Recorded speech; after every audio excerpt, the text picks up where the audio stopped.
Edrin. Yeah. No, you're not gonna overdose.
Been on my music tip lately, man. You got Freddie dropped. I ain't got to that yet. I You did got got the got it Freddie. next up on the list. Ooh, Freddie jumped into the sampling too.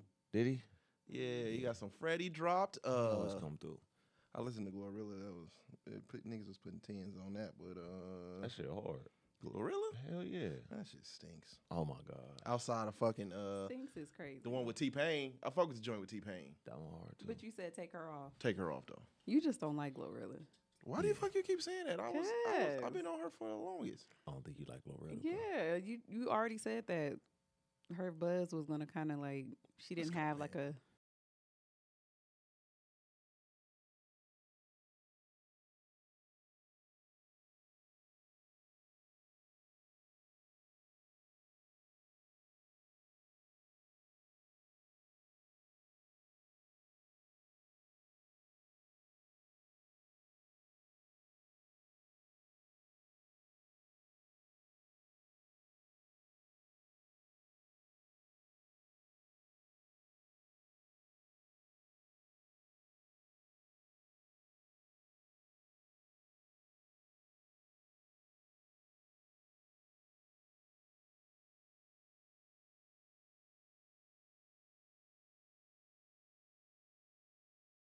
Gotta go listen to it, man. Freddie did his shit, and Freddie starting to jump into sampling, man.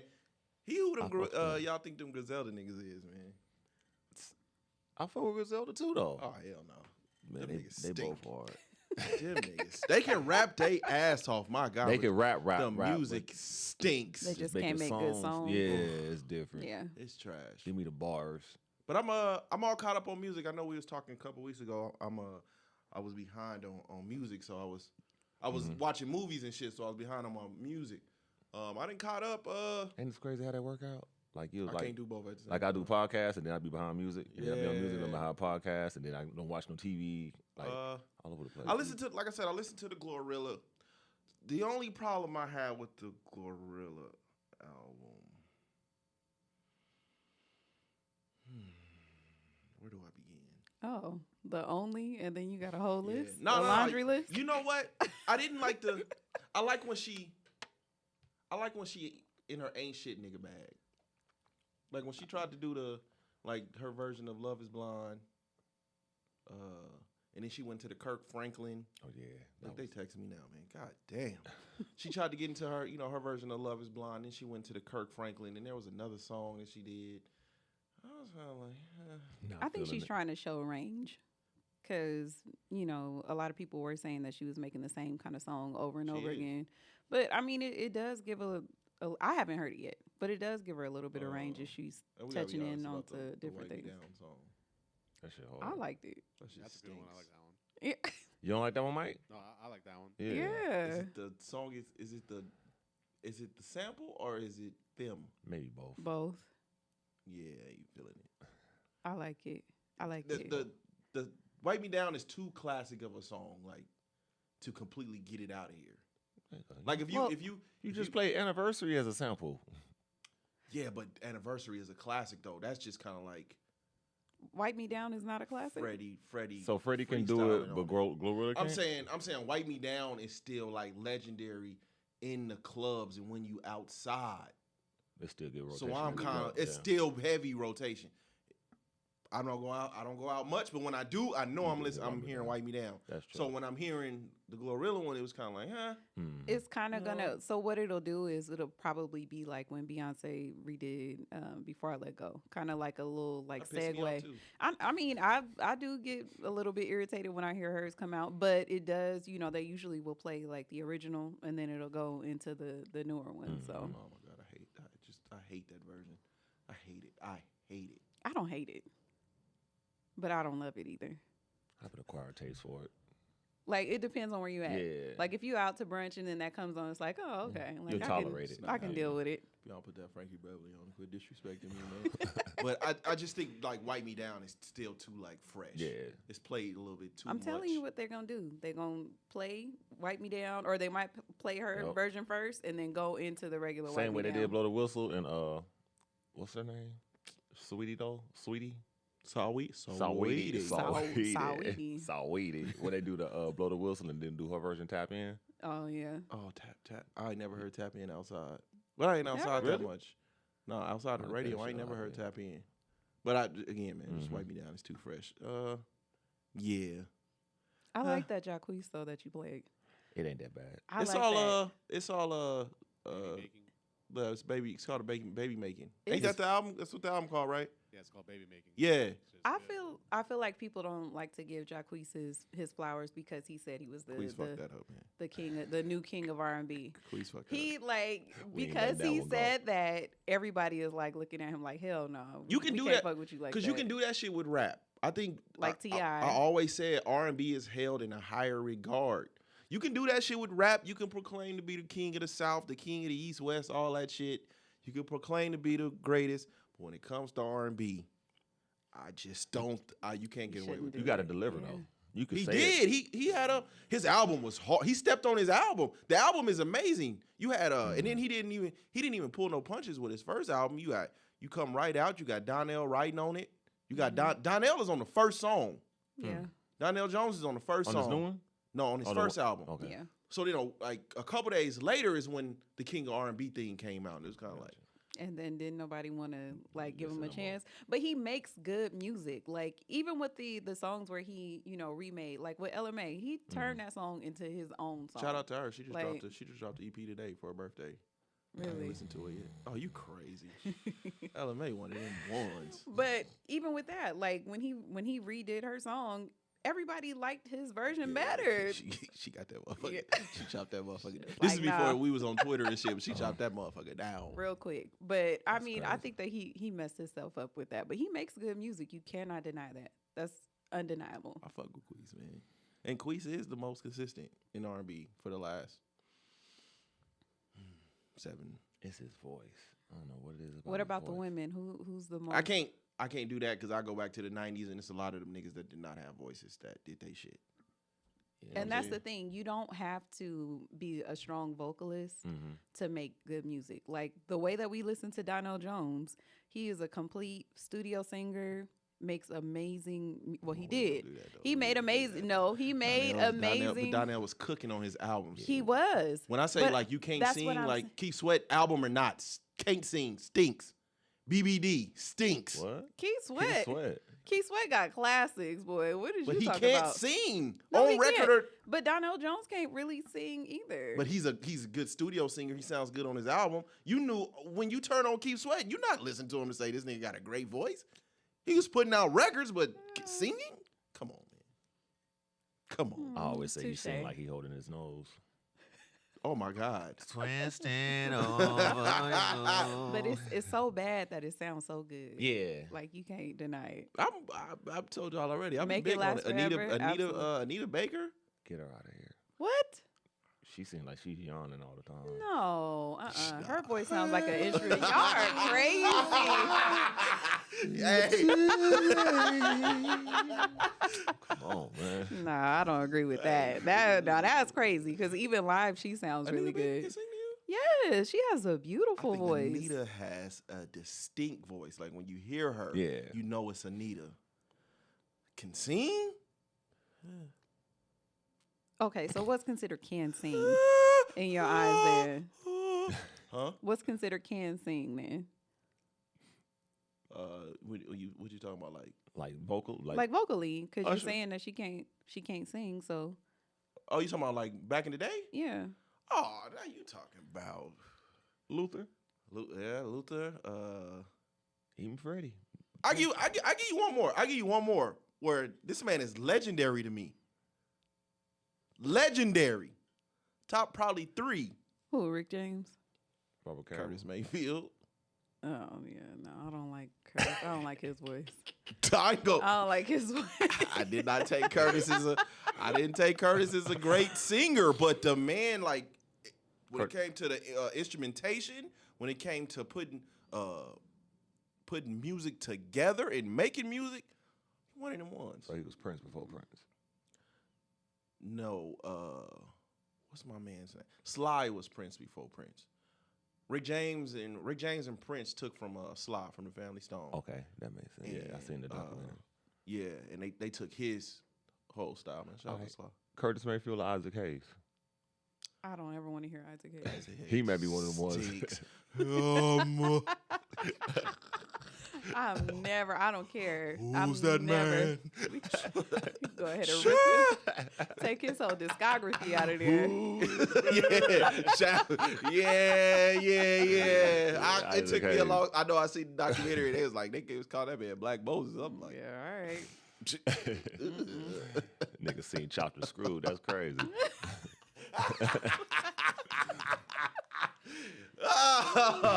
Yeah, but let me see. I think that's it. But what about the ladies for the last 7 years? Who do you think been like super consistent? Oh man, I'm shaming y'all for that Summer Walker shit though. That shit was kind of like Ari Lennox. It was okay. What? It was just okay. I can't believe. See, I don't know. Maybe I'm biased because I love introduced you Summer to Walker. her. I know you did. I never said that you didn't. But I just love the artistry, like the thought that's put into her projects. When she does a rollout, you know that is coming. Like with this one, she did the whole like 90s theme. She had the 90s blonde hair. She had the voicemail where you can call in and leave her a voicemail. She actually like took some of her fans and replayed it on her social media and stuff. And then the music was like it was 90s. The promotion is good. The song was okay. Her promotion is always good. The song was just okay. I like the song. Okay. I did. I felt like it was giving kind of like a little Mary J. Faith type of thing. Summer is the face of she's been the face of the 20s. Yeah. I agree. From 2020 on right now. So you give her a nice 4. Even if 5, I can give her 5, 6. I think her first EP dropped around like 2018. 18. I think, something like that. Yeah. So from probably 2019 on, this has been the year. It's a toss up, honestly, between I'm not even gonna do that. It's Summer Walker. It's Summer Walker. We had a discussion. I don't know if SO was on the show yet, but we had a spirited discussion about Ari Lennox, and it turned into like because of how her real personality is, and we was talking about what she could carry on, and I was saying back then I felt like Ari was on her way out of there, out of here, just based on personality alone. And then you see her shows, she came out and she said, she owed the IRS. And then her shows was because there was a show that she had on that me and Wifey was actually looking forward to going to. I think it was her, Dustin Conrad, and Jasmine Sullivan. I think that also got canceled. Oh, wow. I think based upon her personality, she's like the rebel artist. No, she was just one of those. She was one of those ones that fly under the radar. Like you remember in the '90s, right? In the '90s, you had like In Vogue, you had TLC, you had Destiny's Child that was like top 10. Boom, right? And then you had, and then underneath you had like the Cut Closes, the Brownstones, the Broken Promises. You know what you know what she came out and said that she doesn't have a list. That was an engineering mistake. That's what she said. I don't believe that. I'll call bullshit. In the '90s, you had to a B tier. Yeah. You know what I mean? And I think 702. I think because of the way because of the way the music is now, everybody has to be like top tier, especially if you on a major record label. And I don't think there is no room today for B-list artists, at least on a major. On a major, because Dreamville is only like the co-label. I don't know what her major label is. It's not Interscope? I don't know who it is, but I know Tamari? Yeah. She's on Dreamville? Yeah. Oh, I didn't know that. That's J. Cole's artist. So to hear her say like I want to just release me, you could kind of see that coming. You know what I mean? Unfortunately, and that single that she to go from, I think from in my opinion, and again we rehashing the conversation. I forgot what the song was that Jermaine Dupri wrote. To me, that was like we're trying to get you a number one. And I think it did go number one. What was it? Shea Butter Baby? No. She had the song that Jermaine Dupri wrote. Special? Dun, dun, dun, dun. What the fuck is that? I'm sorry. I'm going to look it up right now. Ari Lennox, Jermaine. I know which Dupri. one you're talking about. I can't think of the name of the song. I can't What the fuck is it? Yeah. Pressure. Yeah. Okay. Okay. Special. Okay. You're going for it. To go to Jermaine Dupri, you're going to, because she writes. Okay. So, and I think she was already writing her records. So she had like a slow period, and they go to Jermaine Dupri. That tells me you're trying to get back on top. You're trying to get this number one spot. Yeah. And then the song kind of like just disappears. Then you disappear, and then we hear you again on what, Jasmine Sullivan? I don't know if On It came out before Pressure. I think it came out like around the same time. That was the last time anybody had a discussion about Ari Lennox and how good of a song was. And even this song that she just put out a couple weeks ago stinks. So it's kind of like, you're mad talented, but, and it goes back to the Drake thing. Like, back then we didn't know it is, but now it's like we know music is a collaborative effort. Yeah. And just, it ain't working. Unfortunately. And a lot of times, like we talked about last week, it's sometimes you need to stay in your box. Like Shea Butter Baby, that whole album to me was, you could turn it on and just let it play through. Like that was an excellent album. And then to try to go mainstream so that you can, like Pressure, from listening to her earlier music and then going to that, it was like, I don't want to hear that. I didn't like Pressure myself. I didn't like it at all.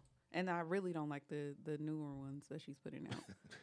I don't. But I got Summer. I think Summer has been on top for, what we in 6 years. Yeah. For 6 years she's been the face. I love to see like the anticipation to see, a new album being dropped, because typically the artists now, like they drop so much music and just kind of throw it out there. They don't really do a rollout. So it's like, you're not missing them. Like when you think about Summer Walker, the last real, her album, the last album she dropped was was Over It, and that was 3 years ago. And now, she's coming back with the rollout. It's still fresh. Yeah. Still fresh. Yeah. But, when you look online and stuff, like she has like her fans, including myself, we all like looking forward to the next album to put out. So sometimes your favorite. And it's kind of like a series too, because she has Over It, Still Over It, and then this one is Finally Over It, really Over It, I think, or Finally Over It. Yeah. So shout out to them, man. Shout out to the women. I just R&B. I'm always be R&B first.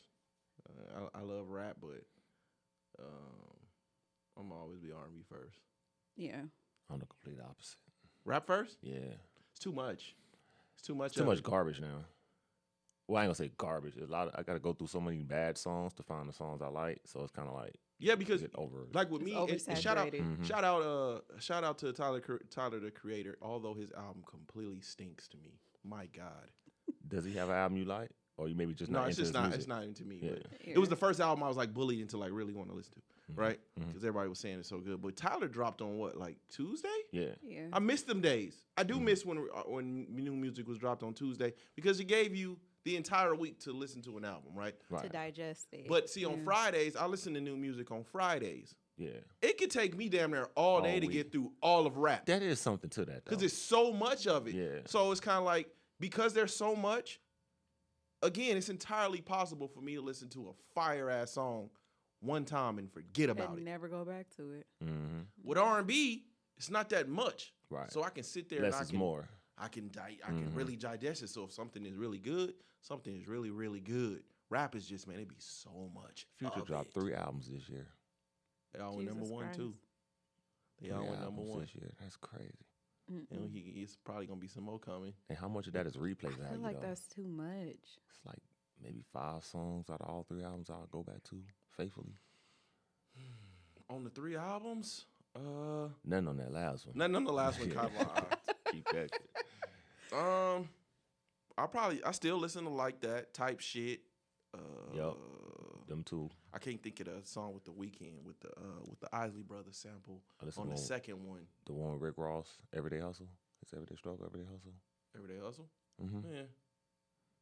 Them the 3, the other 2 I can't think of. Off Well, top. with Thug coming back, I'm sure we finna get hit with a lot of. That's a lucky man. I don't know. He can't rap about the same shit though. That's part of his probation guidelines. From what they're saying. Just putting on my conspiracy hat. Yeah. This is probably where AI comes in. He could say it wasn't Because then him. you can say it wasn't me. Huh. But I don't think we want to hear Chance the Young Thug. Chance the Young Thug. I know he banned from Atlanta. Is he? Yeah, he's banned from Atlanta. Can't go out there back to for Atlanta. 15 years. Niggas really get banned out of the city. He is banned. That is He has to do. fucking He has crazy. to. What he got to do? A giveaway or give back once a year or some shit like that. Got to do community service. 15 years probation. That's a long time to be on probation. It's like, where the fuck you gonna go? Miami? I mean, L.A. You he might can as still well. stay. He got to stay in Georgia, or he just can't be in Atlanta. He can't be in Atlanta. But if it's state probation in Georgia, I would think that he confined to the state of Georgia. But he can't rap about. He can't rap about gang He shit. can't be around felons, and the only They can't even be in the the only music industry rapper. no more. No, but the only rapper he can collab with is Gunna. Which was interesting. Because he can't. He requested that. He too. requested it, but he That's his can't. money. That's absolutely. But he can't. He can't talk to none of his co-defendants. That's what it was. But he can work with Gunna. I mean, Gunna can still. Ain't that about a bitch? So everybody, you know, I don't even think Gunna. In my opinion, I don't even think you would want an apology at this point. Who, Gunna? From everybody else. Yeah. Yeah. Y'all The gotta sit in internet that. is a real Mm-hmm. crazy place. You got to sit in that. That group think is Yeah, you got to it's sit really in that. insane. Mm-hmm. But I'm like SO though. It's completely possible where he could have still snitched, but Young Thug knows like that is my cash cow. Yeah. Like it's entirely possible. You know what I mean? Like Yeah. that's like 50 Cent getting in trouble or Eminem getting in trouble, and he can't work with like 50 Cent.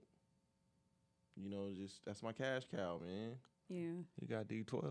Come on, man. Boy. Ooh. Look on a Bizarro album. You know what I mean? Like, Oh the God, guy- that was one of the worst groups ever. who? D12 might be top Crazy 5 as a worst groups motherfucker. ever. Y'all crazy. Like, Shit. Purple Pills. What else? We get into My this band. conversation Oh, all God. the time. Hell no. Please. Love Me off the 8 Mile soundtrack. Hell no. Fight Music. Hell no. It's crazy that you really know. You know the names of the Amityville. songs. I hated Amityville. What, man? Y'all Skip. Shit, I fuck this with D12, man. But that was just back then, man. Back then, I mean, Even back. Skip. it doesn't age. It doesn't age well now. Like, there's a lot of music that I listen to that I used to love. Like, I used to love Rough Riders back in the day. Mm-hmm. Stinks, all of it. Oh my God, all of it. And All of it, even Drag On with the one with him and Juvenile? That's it. That's literally it. And Drag probably, on. I thought he was gonna go. I thought he was one of the I ones thought I had probably faith I Need in. a Ride, but the rest of that shit, and I don't know if it's like you could still go back to dope like singles, Yeah. but a lot of it just, in my opinion, Swizz's Overrated. production doesn't age well. He's like the worst staging Casio producer ass beats and ever. goddamn same But sound. a lot of the Rough Rider shit, and I loved Rough Riders back in the day. Oh man, That's I crazy. loved them back in the day. Volume 1, Rough Riders. Oh, you couldn't. It was cool. I knew that shit front to back. Yeah. What? I didn't like it then. Jigga, my nigga. Jigga, what's my? Because at that time, that was like the grimiest Jay-Z beat I've ever heard him on. Jigga, what's my motherfucking name? Jigga, and who I'm rolling with, huh, my nigga. Yeah. What he wasn't like rapping like that. That beat was grimy, and because that was my introduction. I was such a Hot Boys and Juvenile fan. Yeah. That Juvenile was my introduction to Jay-Z. Really?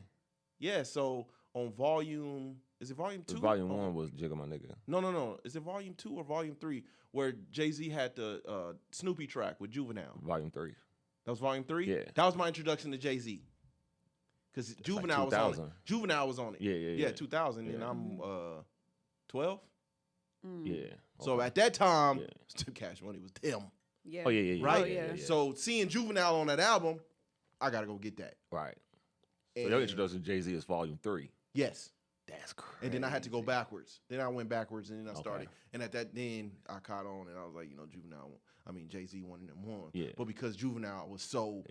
Okay, I got you. Yeah. I got to go check that out. When Rough Riders Volume 1 came out, that was like, what, 99? Like 98, 99, yeah. Talking about this 400 degrees there. Juvenile on that? I got to go get that. I played that shit out. Like the Hot Boys was, you couldn't tell me nothing back then. I was the same way. Extreme. It was all Cash Money and Cash Mystical. Money and DMX. I wasn't high on DMX back then. He used to release a lot too. Yeah. But it was Cash Money and Mystical. That's all I listened to. My God, back then. When Danger came out, oh my goodness. You couldn't tell me shit. Listen, Louisiana niggas that go to prison, huh? Listen. Shit. Yep. C Murder.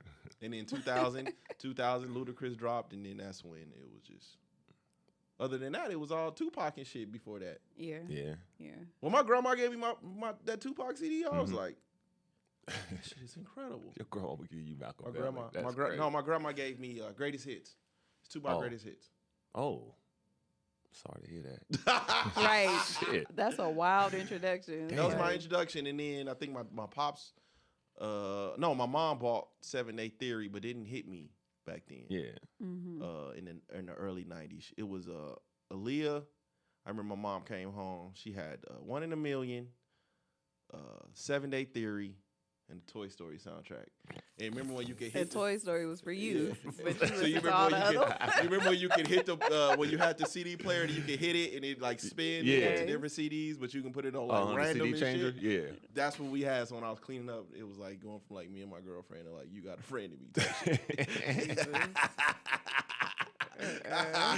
So yeah, that was really like my introduction. Yeah, because a lot of the music, my pops was like R&B. I don't think I've ever heard him. I don't think I've ever heard my dad listening to rap outside of like, I know I seen a Sugar Free tape in his car one time, but my mom like had the variety. So like the Erykah Badu, West Side Connection, all that shit I was getting from mom. Yeah. Ew. What? You fuck with West Side Connection? Hell no. Shit. No, thanks. Man, I was living in the Rogues then. I knew about that, boy, but I don't even know what I was talking about. What about the opposite? Like the songs that you didn't really fuck with when you were younger that now it's like, now that you listen to it as an adult, you're like, this is a really good song. That's a good ass question. Okay. When my mom bought Erykah Badu, I hated it. Really? Absolutely. Oh my God, I hate it when she played that. If you don't put that that Aaliyah or that West Side Connection on. But now I listen to it, I listen to it with a different eyes and ears now. What else? Lauryn Hill. No, I didn't like Lauryn Hill when it came out. No. I didn't like Miseducation. Now I have a high appreciation for it. I love that album when it first came out. I think for me, I went back and listened to, because our daughter is like on a Mariah Carey kick right now. Who? Amaya. She's really? Like, yes. Bro, she is the girliest stud I've ever. Yes. So she's like really on a Mariah Carey kick. And then I thought about Rooftop, and I was like, I used to hate that song, and I don't know, I just went and played it, and I'm like, this is a really good ass song. Like the way that it embodied like the whole like 90s, like the hip hop kind of like you know like kind of meshing it together. That's a really good song. Fallen by Maya. I love it now. When it first came out, I'll skip, hurry up and turn it off. But I love Maya now. Like, you know, back in the day, I don't think I liked any neo soul outside of D'Angelo music. I didn't like any neo soul, Merrick Benet niggas. Yeah. Oh no, no, it wasn't. Dwelle, them type of niggas. Dwelle is the shit. What? That's crazy. Find a way. I did not fuck with none of that shit back then. Wow. Yeah. I think my appreciation for Biggie's music is coming around. My appreciation for it, I ain't gonna lie to you. Let's go. The man was ahead of his time, and I can also see why going back to Cali could have killed him. You think that's the one that probably could have killed him? You know, not Puffy. Have you ever listened to like? Yeah, I listened to it. I think it was Puffy. Honestly, smoke that nigga. That was so disrespectful. That was like an appreciation to Cali, though. Yeah. The only thing that he said was like, if he had to choose a coast, he got choose the easy, live out there. So don't go there. No, when he's talking about his enemies, I shall annihilate thee. Well, that was more personal. Like he wasn't trying to annihilate and whatever. I say the word annihilate. Annihilate. Jesus. Yes, he wasn't trying to get everybody on the West Coast. I think when he made Going Back to Cali, and then he goes to that radio station the day he's in L.A. and freestyles, but it was The Long Kiss Goodnight. I don't know if you ever heard that track before. It's extremely disrespectful. I don't know how it went under the radar. Maybe because Pac had died. Yeah. Pac was killed. But I can understand why niggas was like, we got to take this nigga out. I don't know, man. You know, my top 3 dead or alive. Really? Biggie. He was too weird. And all that sodomizing people, and he did have some wild. I mean, I'm here for the escape line. I can't lie to you. After seeing him in person, I was like, I understand, my nigga. God damn, man. I can understand. They look fucking nuts. Oh yeah. They in hands person down, they were the ugliest. Back group. then, they was hands down. They've grown. No, they haven't. I seen him. They had a little glow up. We was close. Tiny looks fucking nuts. She about this high. The front and the back. Like the she looks fucking crazy. But that was the one everybody was saying was fine because she was light skinned. I know, I said it too. They were saying like everybody was saying they wanted Tiny, but she was ugly. At its finest. The best looking one out of them now is Candy. Now it's Candy. But she was. Woo. But back then, I'm not high on Total. I think Escape can give. I don't know that. I could give Total. Escape can give Total a run for their money as far as the ugliest group ever. Keisha were cute though. Keisha the one that married Omar. Keisha was the one that married Omar. Keisha was alright. She looked good. She did, especially with her short. She looked good enough to suffice the other two. Kima was alright. SWV ain't that attractive either. You fucking smoking. Boy. Hell no. SWV is not. One of them look like one of them. We not gonna do that. Who? Mordecai. I think that they aged gracefully. Coco she looks really good now, especially with her short hair. Yeah. I think she looks good with her hair. You being pro-black woman, I love that shit. No, she look good. Really? I think she looks pretty. Was the one. Really ugly. Again, the lighter one. That could be some. She's not light in person though. No, but back then she's not light in person. No, she's not. Yeah, but she was the lightest out of the three. three. But back then she was the lightest out of the three, and people used to say that. No, I'm talking about that other one. That other one. That other one looked like. Woo! That other one looked like. She did a 40-yard dash in a 20-yard room.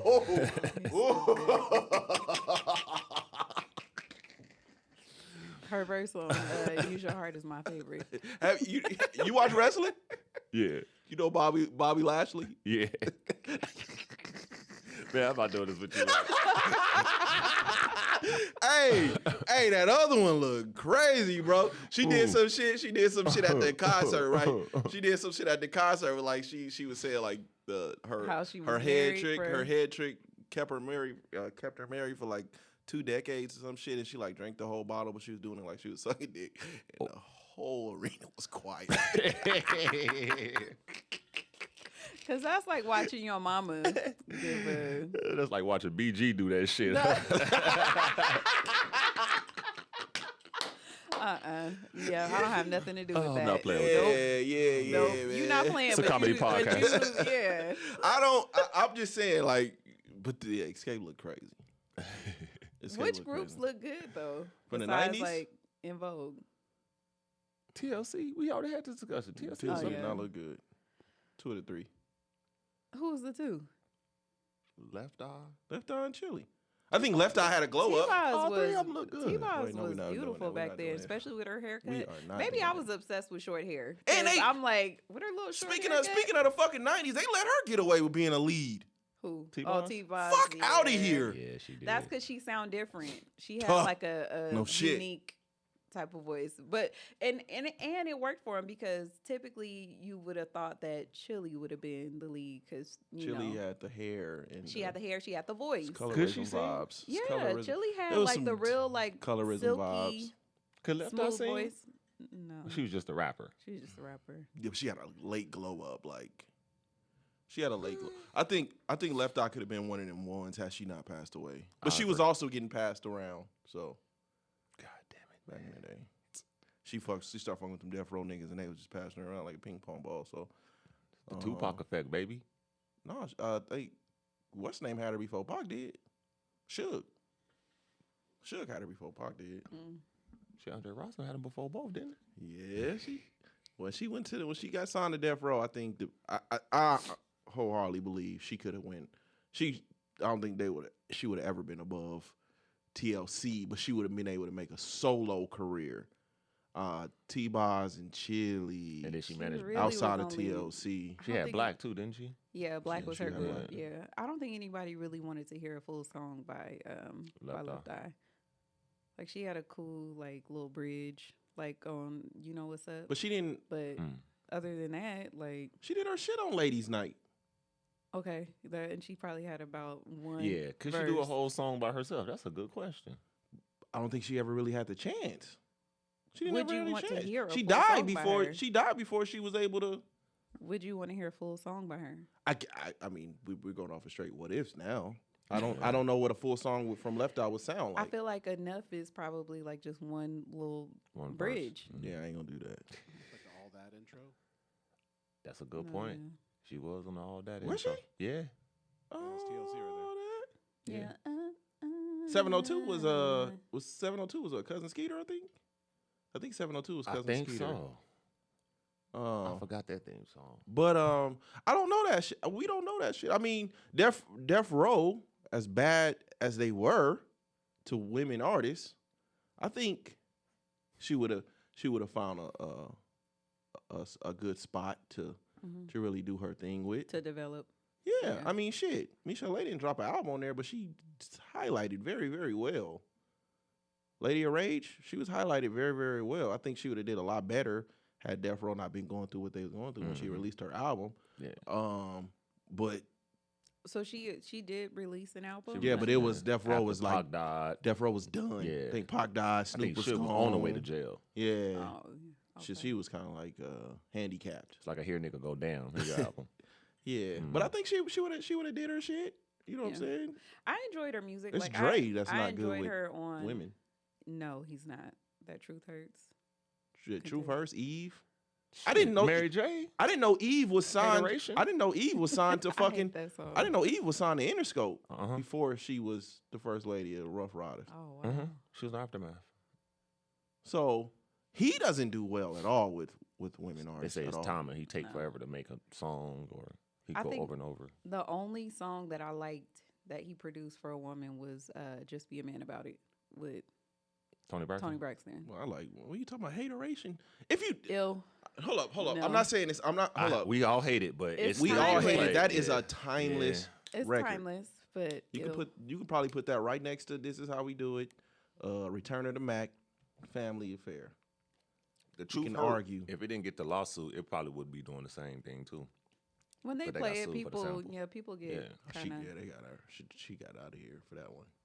She was in the wash though.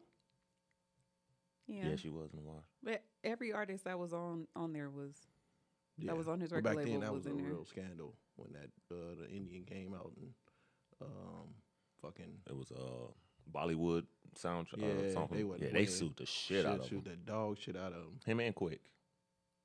And that's They both fucked up because produced it, then yeah. nobody even know Quick was like Quick did a lot of shit that people. I feel like still don't. Quick did the beat and Drake took the credit. It sounded like Well, a lot of people did. It A lot of sound people like did. it. Yeah. A lot of people did.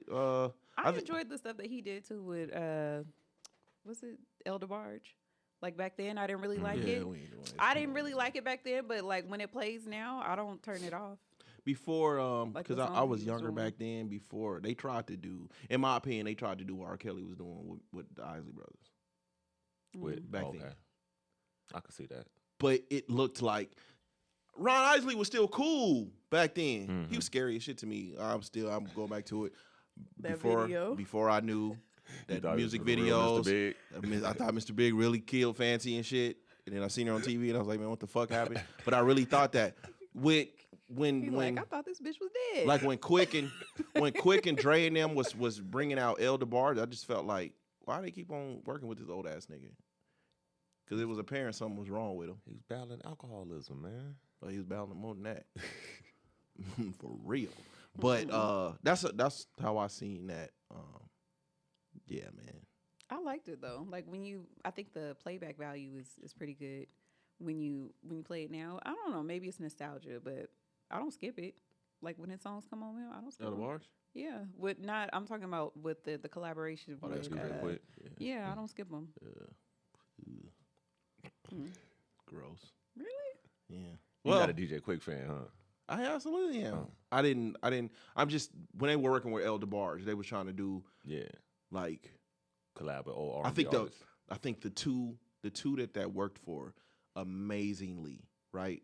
This is where I get, I don't give him credit much, but this was Snoop's greatest career decision With Charlie Wilson. when he started working with Charlie Wilson. That to me, that catapulted in the mid 2000s. That catapulted Snoop to another level. Yeah. Right? That was just a pair. That was just you putting Uncle Charlie and Justin Timberlake on the same song. Yeah. Oh, nigga, what? Yeah. Right? That and what R. Kelly did with Ron Isley. Mm-hmm. I think them work Dre and Quick and them working with El DeBarge was kind of like Yeah. when they was trying to keep what's my man's name on The Temptation when he turned into an alcoholic. That's kind of how that felt. Paul. Paul, yeah, they trying to keep Paul on The Temptations.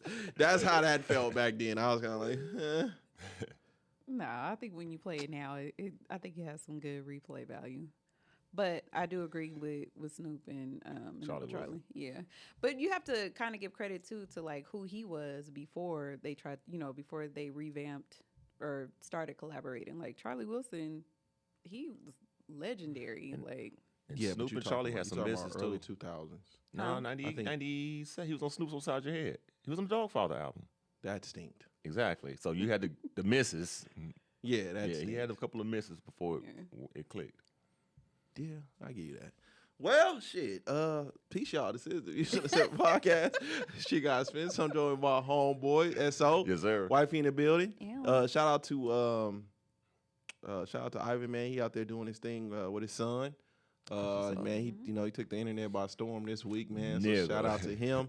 Oh, Shout out to Skinny. We'll be seeing Skinny in a minute, man. Skinny got some family business going on. He'll probably tell y'all about it next week. But shout out to him, man. We'll see him in a minute. First and foremost, man, I want to apologize. I want to apologize for last week, man. I was shout out, man. I was on. It wasn't as bad as I was on a whole nother level. No, I had about 9-10 people hit me. I was like, nigga, you was toasted. I was like, fuck, man. Oh man. But shout out, man. I had the equivalent of like 4 shots, and it was doubles. I had 2 big ass. I have 2 big That's ass. why you cannot let an On an alcoholic empty- pour your on an shots empty- or drinks. I'm a on an social em- drinker. On an empty, no, Alcoholic? No, on an last empty week you stomach. said you was alcoholic. This week you a social drinker. Yeah, I downgraded. Oh, okay. I was on an empty stomach, and I hadn't drank in a long time. Yeah. So, Yup. Right. Yup. so was toasted too a yeah, little bit. man. That's really is that all I got from last week? Yeah, that's all I got. What's been going on? I'm gonna get mine out the way, man. I've had the laziest week ever.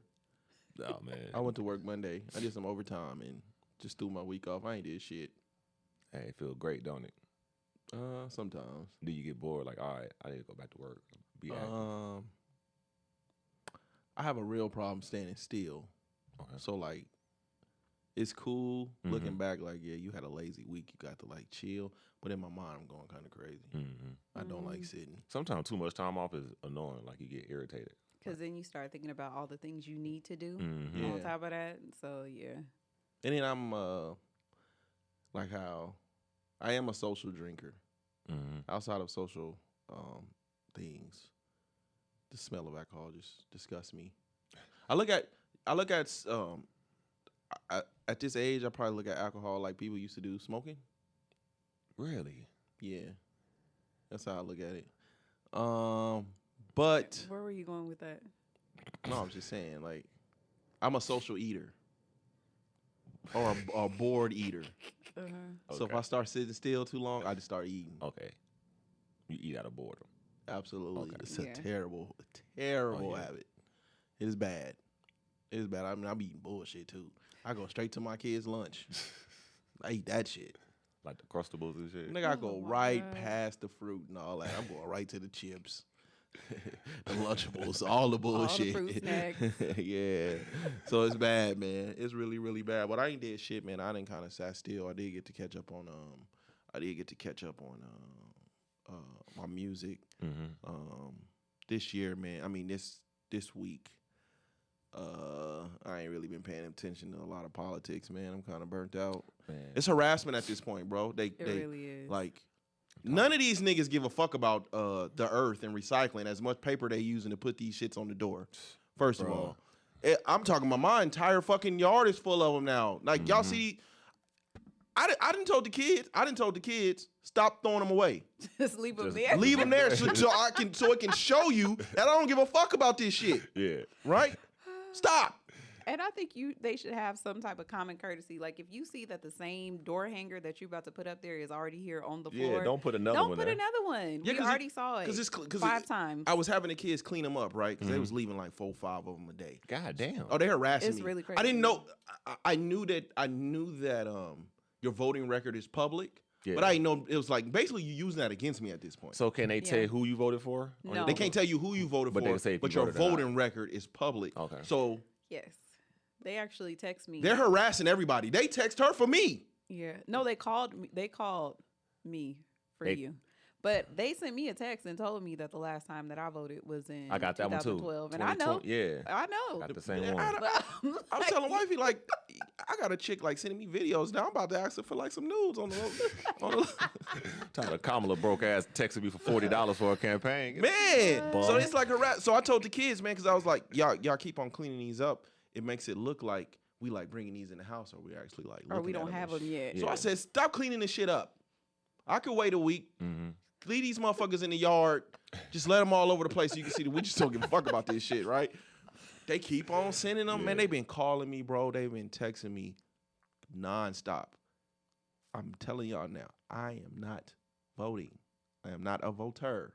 Just go vote and don't fill anything out. No. They'll leave you alone. No, I'm not. No, they don't. No, they don't. I voted Tuesday. The motherfuckers still text me. I stopped getting texts. I stopped getting the ads. I'm not. I'm still getting You calls. gotta look. I'm 100%. I keep saying it. I keep saying it. Nobody is going to bully and pressure me into voting for a system that is corrupt anyways. Dude, it always seems like it's the Democrat side that pressure you to vote. It's never the Republican side. It's like it's always the Democrat side that's telling you to vote. They're not. I mean, the Democrats get like 89% of the black vote anyways. But even though that don't even matter. Yeah. You know, abortion is the hot topic, but you don't hear Democrats talking about black women. That ain't what you're getting Latinos and Latinos and immigrants is and they want more immigrants in here because it'll vote for them. I listened to JD Vance on the Joe Rogan, and I liked how he broke down California, because of those because of the policies back then, the Reagan and the immigration policies, how California will be permanently blue.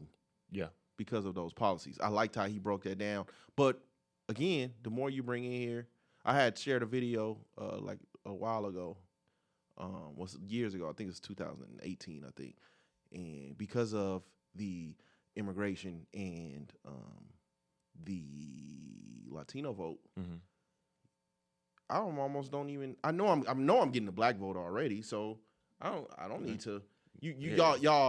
Y'all running on abortion, but y'all not talking about black women specifically. You already know you got that in the bag. You got to work for mom, man. I don't give a fuck what you talking about. I pay a lot of taxes, bro. Y'all got to talk to me. They had to work for mom this year. Y'all got to talk to me. And nobody's going to, I'm sorry, but like y'all going to bully me into participating in this just because it's like a so-called like tradition. I don't give a fuck about none of that. I pay taxes.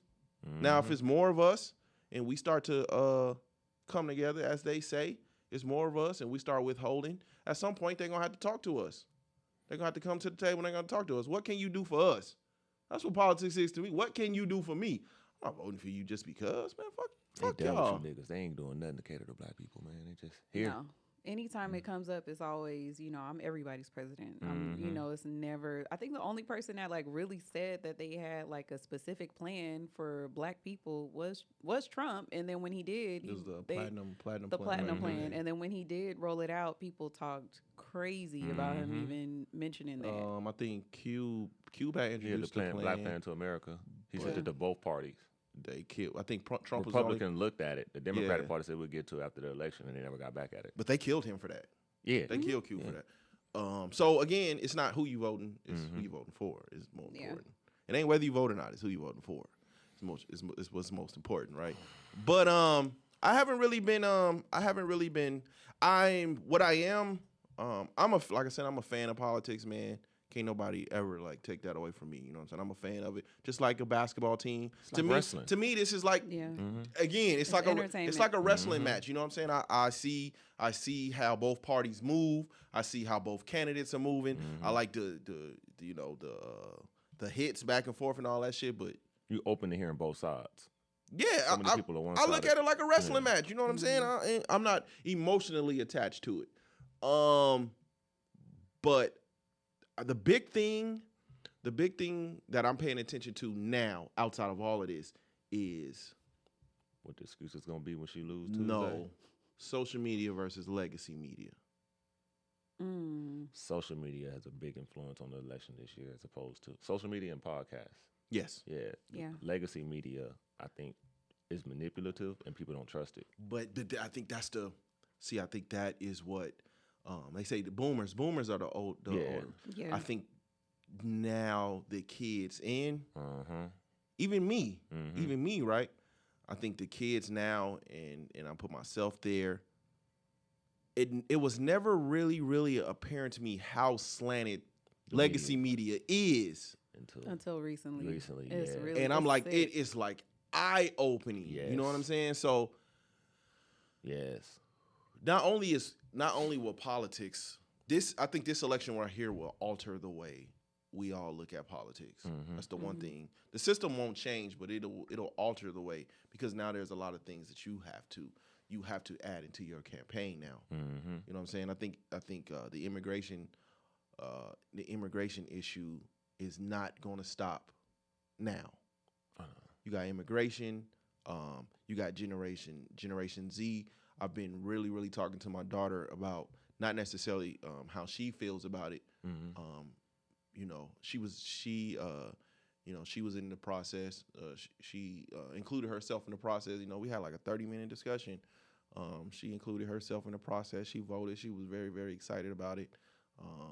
My whole house is like pro Kamala. Okay. Which is not bad to me, as long as you're paying attention. Yeah, I sit there. See, what I do is I was never the one to. I never want to put my beliefs or my opinions on my children. I don't put my beliefs on anybody. You know what I'm saying? I'll voice my opinion, but rarely would you ever see me come and argue how somebody else's feels about that. My opinions are strong enough. I don't need to do that, right? So I don't put that on my kids or nothing. But they do see me watching it every single day. Yeah. And regardless of what their opinion, they are blowing me up, bro. They Regardless, still texting for money? no, nigga, they calling me now. Regardless I of put what, mine on silence. regardless of what their, it's different numbers. It's like Bakerfield. It's They So like you have answer it on the air. So they have it to where you can silence all the unknown numbers. Mm-hmm. on your Okay. phone, yeah. I don't want to do that because if somebody from prison, Because you don't know what save I'm no saying? you don't save numbers. But I have it on. My kids see me paying attention to it, and whatever their opinion is, that derives from that is on them. And one day they'll come to me and they'll give me, we'll have a discussion about it. But even, I was sitting down with my daughter, and she was telling me how she felt about it. I didn't say 2 words. I didn't even like push back. I didn't do none of that shit, right? Mm-hmm. But I honestly was more curious because she goes to UNLV. Mm. So I was more curious as to The campaign in there. what do your generation, how do y'all feel about the College kids, her generation? I think because Democratic. of these, Yeah. I think because of these Mm-hmm. and how socially awkward they are, Yeah. they don't really. I think a lot of Gen Zers are going to start leaning, are going to be more conservative. They don't do enough to be liberal at all. I would say the opposite. They don't do enough to be conservative. Well, I mean, conservative just means to conserve. Yeah. You don't want to change anything. They Yeah. don't experience enough to be liberal. In my opinion. I think colleges indoctrinate people to think more liberal than anything with their thoughts and their views. Well, I think that's life, though. I think the Democratic Party is just clear. I think they're putting on They're young just voters. they're the more popular party. Right. You know what I'm saying? You can Kamala. I don't even think people would necessarily even have to vote for her, but you see all the rappers and the athletes starting to come out at the clock. shit. But I think it's just a more popular party, and it doesn't come with a lot of consequences. So I think even if you disagree with all of their stances, it doesn't bring a lot of consequences. Now you get up there and you performing at a conservative joint. Mm-hmm. Yeah. They seen Chingy on that flyer. And The see, fuck are you talking about, man? What? and that's what throws me off because they're the party that'll criticize you if you go the opposite. So you got to like go along to get along with them. So as soon as you like give any pushback or question too hard about the Democratic Party, it's like you get ostracized and get alienated. Stupid. Yeah, and all that shit. All that So it's shit, like, yeah. well, ain't that voter suppression or am I tripping? It's No, gaslighting. it is. It's called It is gaslighting. gaslighting. It's called gaslighting. But you have to be emotionally removed to see. You know what I'm saying? Yeah. And then again, with the Republican Party, with them, It's a hint of racism. I think all. that I can't 100% fuck with them. Well, I mean, it's all racist. It's all They racist on both sides. Yeah, On but- both sides, yeah. I think with the Republican Party, But with the propaganda, I'm sorry, I didn't mean to cut you off. No. But with the propaganda that's out there, it's like you do feel like if you do go red, Mhm. that it's rooted in racism. Like you Mhm. feel just the way that they've built everything up, like the information that the clips that they make. Like when you look at the clips that they make about Donald Trump, Mhm. They have you thinking he's just the evilest person. yes. But Ever. my daughter, right? And I told my daughter, I said, I told her, this is the one thing I did tell her. I said, racism and racists are in both parties. I said, because she was saying how like Donald Trump has like the MAGA followers are super crazy. And I said, baby, you ain't seen a crazy like a liberal yet. They Yeah. are fucking I nuts, think they worse. right? But I was telling her, growing up, I said this is where like a generational divide is at, right? I'd say when before Trump got into politics, I said he had like the #1 TV show ever Yeah. with The Apprentice. He was in all the rapper videos. The rappers was rapping about him. Shit, he was in fucking Home Alone. He was in all the fucking movies. He was in wrestling. He was doing all of this shit, right? So it's hard for me to see this dude so fucking much and then people try to say, oh, he is racist. Right. Now, you may not like his policies. You may not like some of the people that follow him. Right. Because a lot of them are racist. A lot of those people are. Absolutely. Yeah. But it's hard for me to say, you know what I mean? You Yeah. just can't get me to say this man is. And again, I understand about the Central Park 5. the Central Park 5. But again, You gotta look at that the time. entire city was liberal. Yeah. And And everybody thought this lady was getting raped, and he put out an article saying they confessed guilty. And he did the article after they confessed guilty, but they never talk about the judge and the DA was Democrat. They never bring that part up. Yeah. So I just recently learned that. But again, you got to be into politics. I think what the conservative side is starting to do is the conservative side, it's more diverse. Yes. You see the Byron McDonald's. Yep. You start to see the Viveks. I'm not even going to try to say his name. Vivek. That you start to see more black conservatives.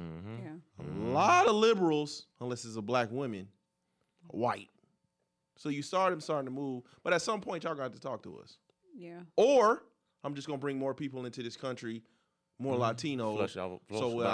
We don't really need y'all anyways. And we already know 89% of y'all vote for us anyway. So I don't think that's gonna change anytime soon. They may run into some trouble with millennials, and because millennials are now growing. They say, as the older you get, the more conservative you become. And then Generation Z. But I do feel like 2026 and 2028, the way we hear politics is going to be different. We're going to see a shift, and we'll be back talking about this, and you're going to start seeing a shift. It's not going to be you're going to start seeing conservatives, in my opinion, you're going to start seeing more conservatives, more Republicans having real discussions about abortion and women. Hell yeah. You're going to start seeing more liberals really try to tackle immigration. You're saying the party's going to flip back to what they was. Absolutely, in my opinion. But I've been tuned out this week. Tuesday is the election. Let's get this shit over. Any predictions? Don 47, baby. Don? I think he going either way. Whoever get it. I ain't tripping either way. If Kamala get it, congrats to her. Set history. If Trump get it, we back at it, baby. 16 through 20. YP? Honestly, I don't really know at this time. I feel like it's kind of up in the air between the two. I don't. You don't think so? You don't know? I don't know yet. Mikey? I already voted, so I don't care anymore. Just prediction. Just prediction wise. Probably the lady. Okay. Let me see. I just kind of want Trump to get by it. 9 o'clock. By 9 p.m. on Tuesday. We're gonna have black dude crying on CNN again. Donald Trump will be the president of the United States. You think so? I think so. I think it's gonna be. And then we're gonna get the excuse. I think it's gonna be. I think it's gonna be Ronald Reagan, Mike Dukakis. What's his name? Mike Dukakis. Mike Dukakis. I thought that was Bush. Who beat the shit out of him? Put some money on it? I don't know. Who beat the shit out of Mike Dukakis? That was the first Bush, wasn't it? Was that first Bush? I was had to be because I don't remember. I think it was. He tried to, but what he tried to do, he tried to run a positive campaign. It just didn't work. It didn't work like that. I know Ronald Reagan flew through his shit. He beat the shit out of whoever the fuck it was. Was it Jesse Jackson? No, I forgot who the fuck Ronald Reagan was going against. But I think it's gonna be bad. I think if Kamala lose, I'm pretty sure black men gonna be the reason to be the scapegoat. They're gonna say it's they already said yeah, that. they already planning that excuse now. Yeah, because you see the Democrats. You see the last video they put out. Oh, they you got see a the new last pandering video? No. It's our fault. No, this last commercial they put out is married women going into the booth, secretly voting for Kamala, coming out telling their husbands they voted for Trump. I can see that. Sexism gonna be a play. But I feel like it's gonna be the opposite. Like I feel like it's gonna be a lot of people that said that they voted for Kamala that actually voted for Trump. I agree with that. I'm telling you, it's gonna be bad. Because we're a house divided. We've always been. We've always been. I don't know what this when this whole like we got to come together. We've always been divided. Yeah, it's been a generation. What is generational divides and all that shit? It's been here. Yeah. But I do think Donald Trump. I feel like it was different when in a real way. When I was younger, though, like when Obama was running. like the whole house was like. We was all one because we wanted identity politics. But again, the first black president. I had only, in that time, that was my introduction to politics, was Obama. Yeah. But I only seen one side of it. I didn't see, but what I do know, because I went back, and I've watched a bunch of videos, I've read a bunch, right? Mm-hmm. But people were saying that, back then during that time, there was just no way because of the war, because of how unfavorable Bush was looking at that time. There was just no way that Republicans was going to win that year, and they so happened to come up against the man that became bigger than politics. So you got those two things. But a lot of people were saying, even outside of Obama, just Republicans just didn't have a chance that year. That war was just, it was too bad. Then my man's picked Sarah Palin, and the shit show that became with that, they didn't have a chance. And I just think that's where we're back here. Yeah. History repeats itself. Yeah. And I just think we back in this moment. Things are just too bad. I will be super as a non-voter. The good thing about this is that I can sit and bask. I can sit and I can bask about vote for none the of the decision above. I had. Yeah, they did have that none on of there. the above. Yeah, none of the above. Yeah. I don't fuck with the question. I don't fuck with none of that shit. I don't like how they word the questions.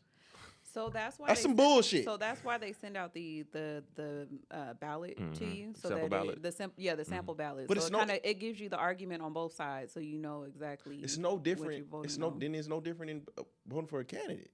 It's all a game. But like question 3 was a big thing. The question about slavery still being used in like sentencing or that's something. That's not going nowhere. You could vote to take that out though. That's what it's about. Though. Yeah, that's what the question was about. In Nevada. Let me tell you something. Ain't nobody voting for that shit.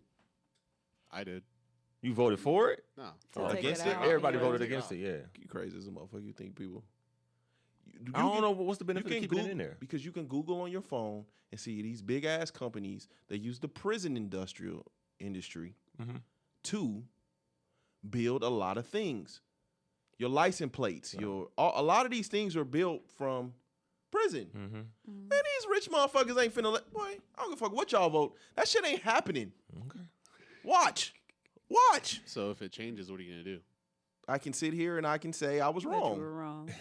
But what about question 3, like allowing people from one party to vote on both sides during the primaries? It's tricky. I voted against that. That's tricky. I voted no on that. Because I can have all my liberal friends go vote for the worst candidate on the other side. Yeah, that's why I voted no on it. So like say on the Republican side, right? Say on the Republican side, I know there's a heavy hitter coming. Yeah, you gonna vote for the least. I can have all my liberal friends go vote for the other person. So we don't have to go against. Yep. You know what I'm saying? On the Democratic side, if I know it's a heavy hitter over there, I can have all my white homies. Yeah, but if you're nonpartisan, then you can't vote on either side, right? Yeah, correct. If you're nonpartisan, if you're independent, you can't vote none in the primaries. Which fine. Well, I think that's on the ballot.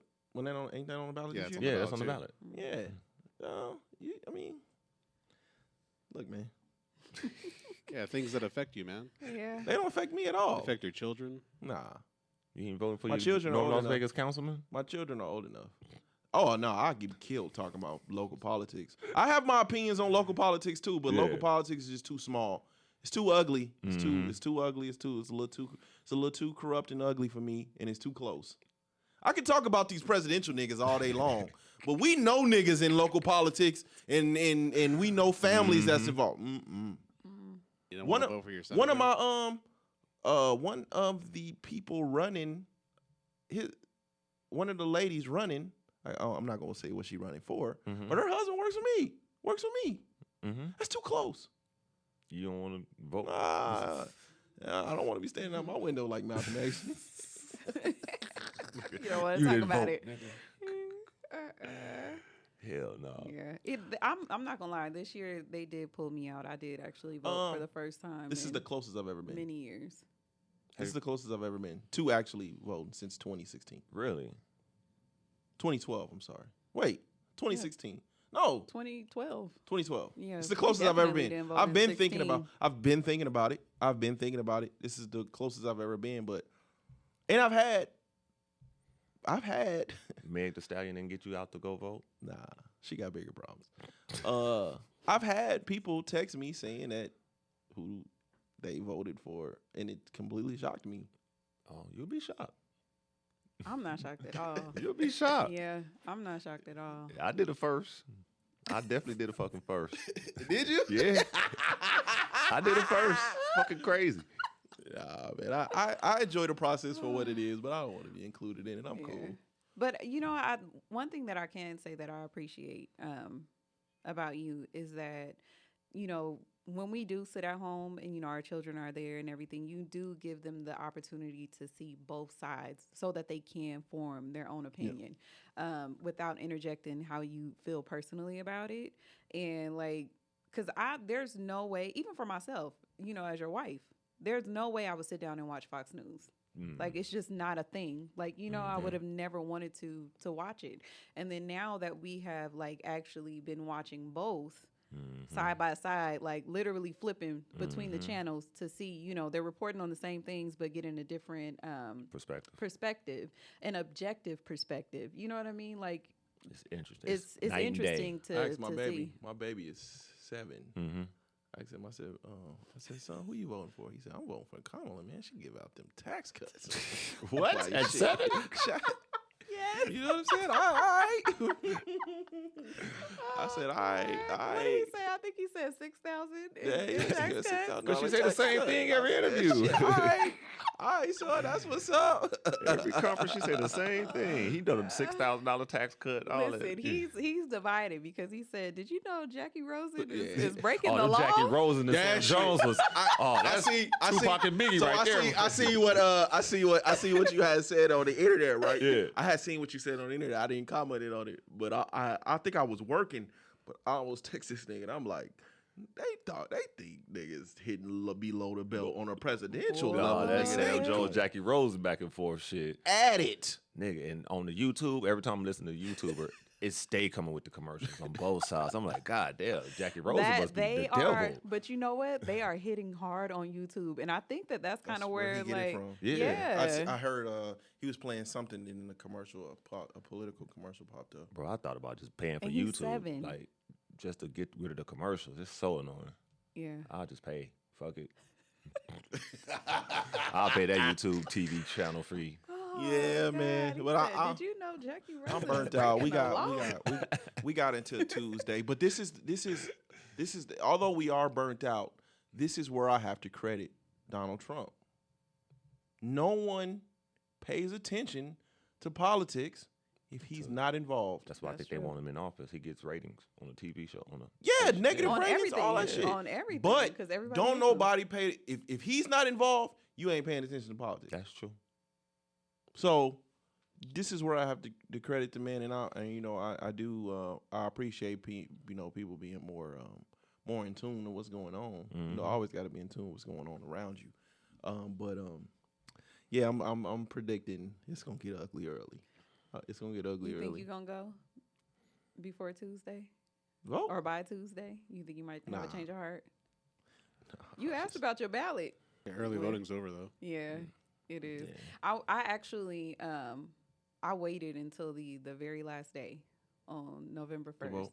Yeah, to do the early voting, and because at first I was like, am I gonna go? And then I was like, yeah. Well, I'm going. I think the thing is, we don't like I said, we don't actually vote for the president, man. Less than 5% of the population has an electoral vote. Mm-hmm. What I will say is, this is probably the first time in a long time that a Republican candidate has the opportunity to win the popular vote. This hasn't happened in 20 years. Mm-hmm. Yeah. So that tells you how kind of bad this country is going down. You know what I'm saying? Yeah. That the popular vote is a Democratic vote, man. Mm-hmm. It is. They're the cool party.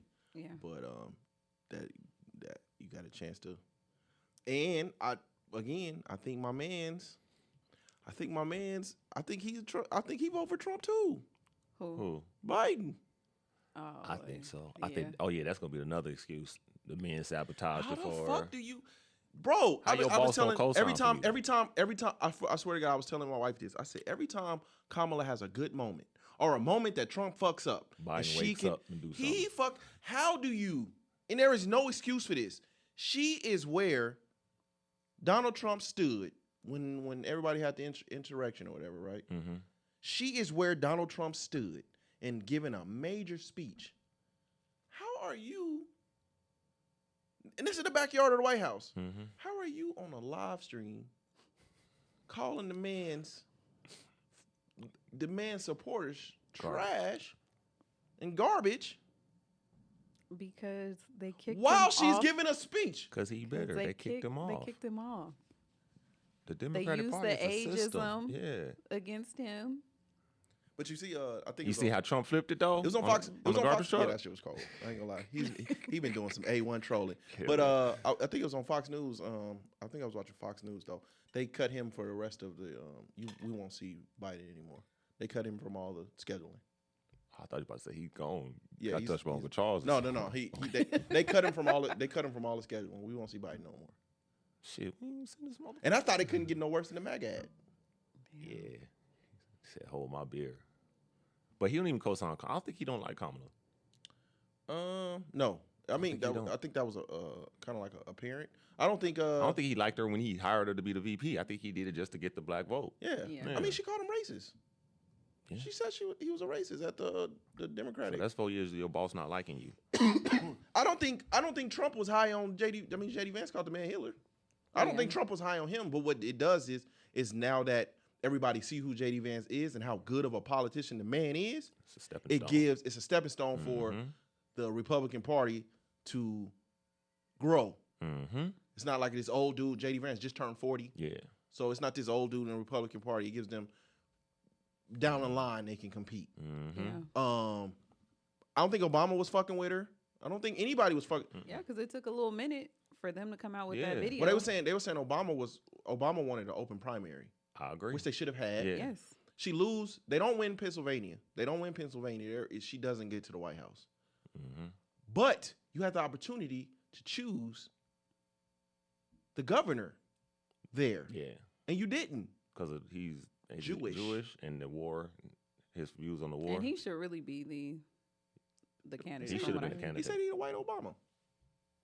I think if the Trump campaign, what we are going to see is it won't be no more of the shit show, which I don't know if people will. I don't know if people will be.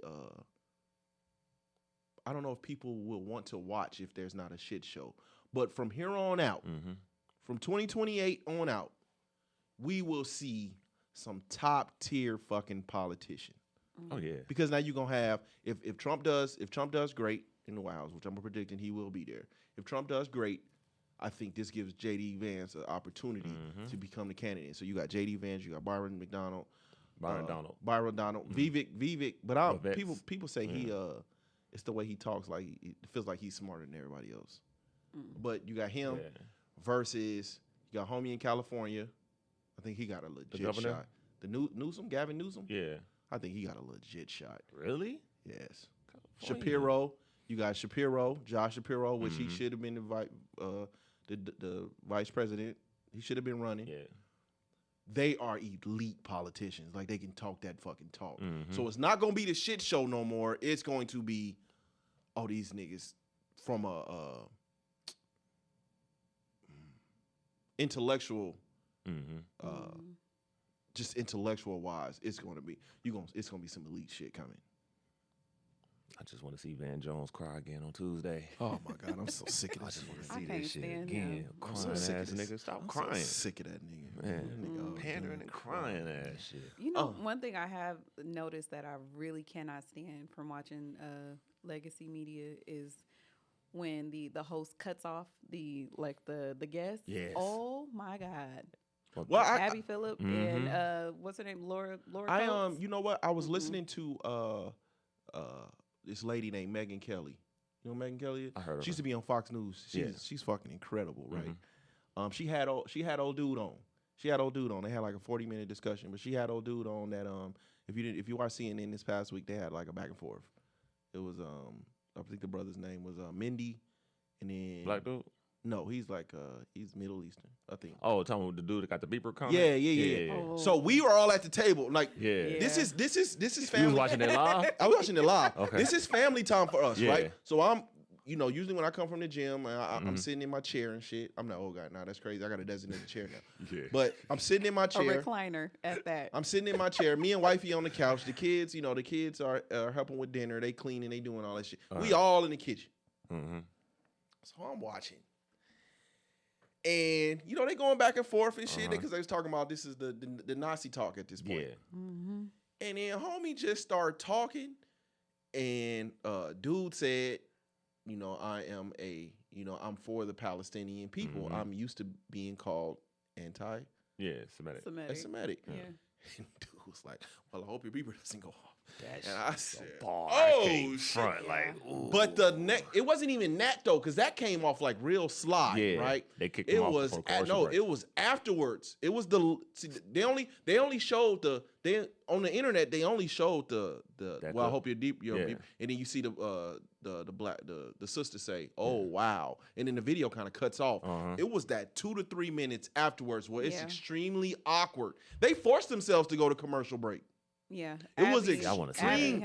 It was extremely fucking awkward, and I was like, "Oh shit, what the fuck is going on?" You can see the black woman come out of her too, because she was like, "Yeah, that right there, that was out of pocket." I said, "Oh yeah, he done pissed her off." But I listened to the Megyn Kelly podcast on Saturday, and she had the beeper dude on. Okay. And he was saying, the beeper dude. I can't think of his name, but I know he one of them projects. I think it's Project 1776, some shit like that. Okay. Right. So I'm listening to him, and he was like, he said that he already knew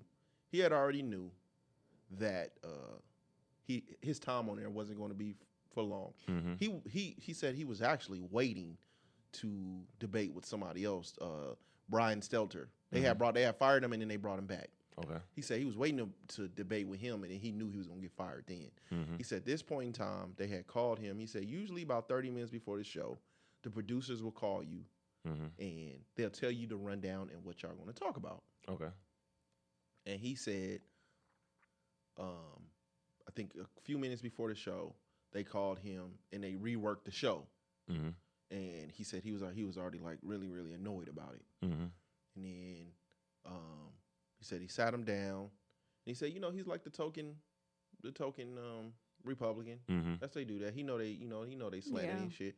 He said, Abby, off when we went out on the show, she's extremely nice and shit. Yeah. But he said on commercials, he was like, well, she, they have conversations when they're on commercials. And he was like, yeah, she was talking about how she can't wait to go to Washington and all that. Like everybody know where everybody's, there's a slant there. It's not like journalism. It's a clear bias.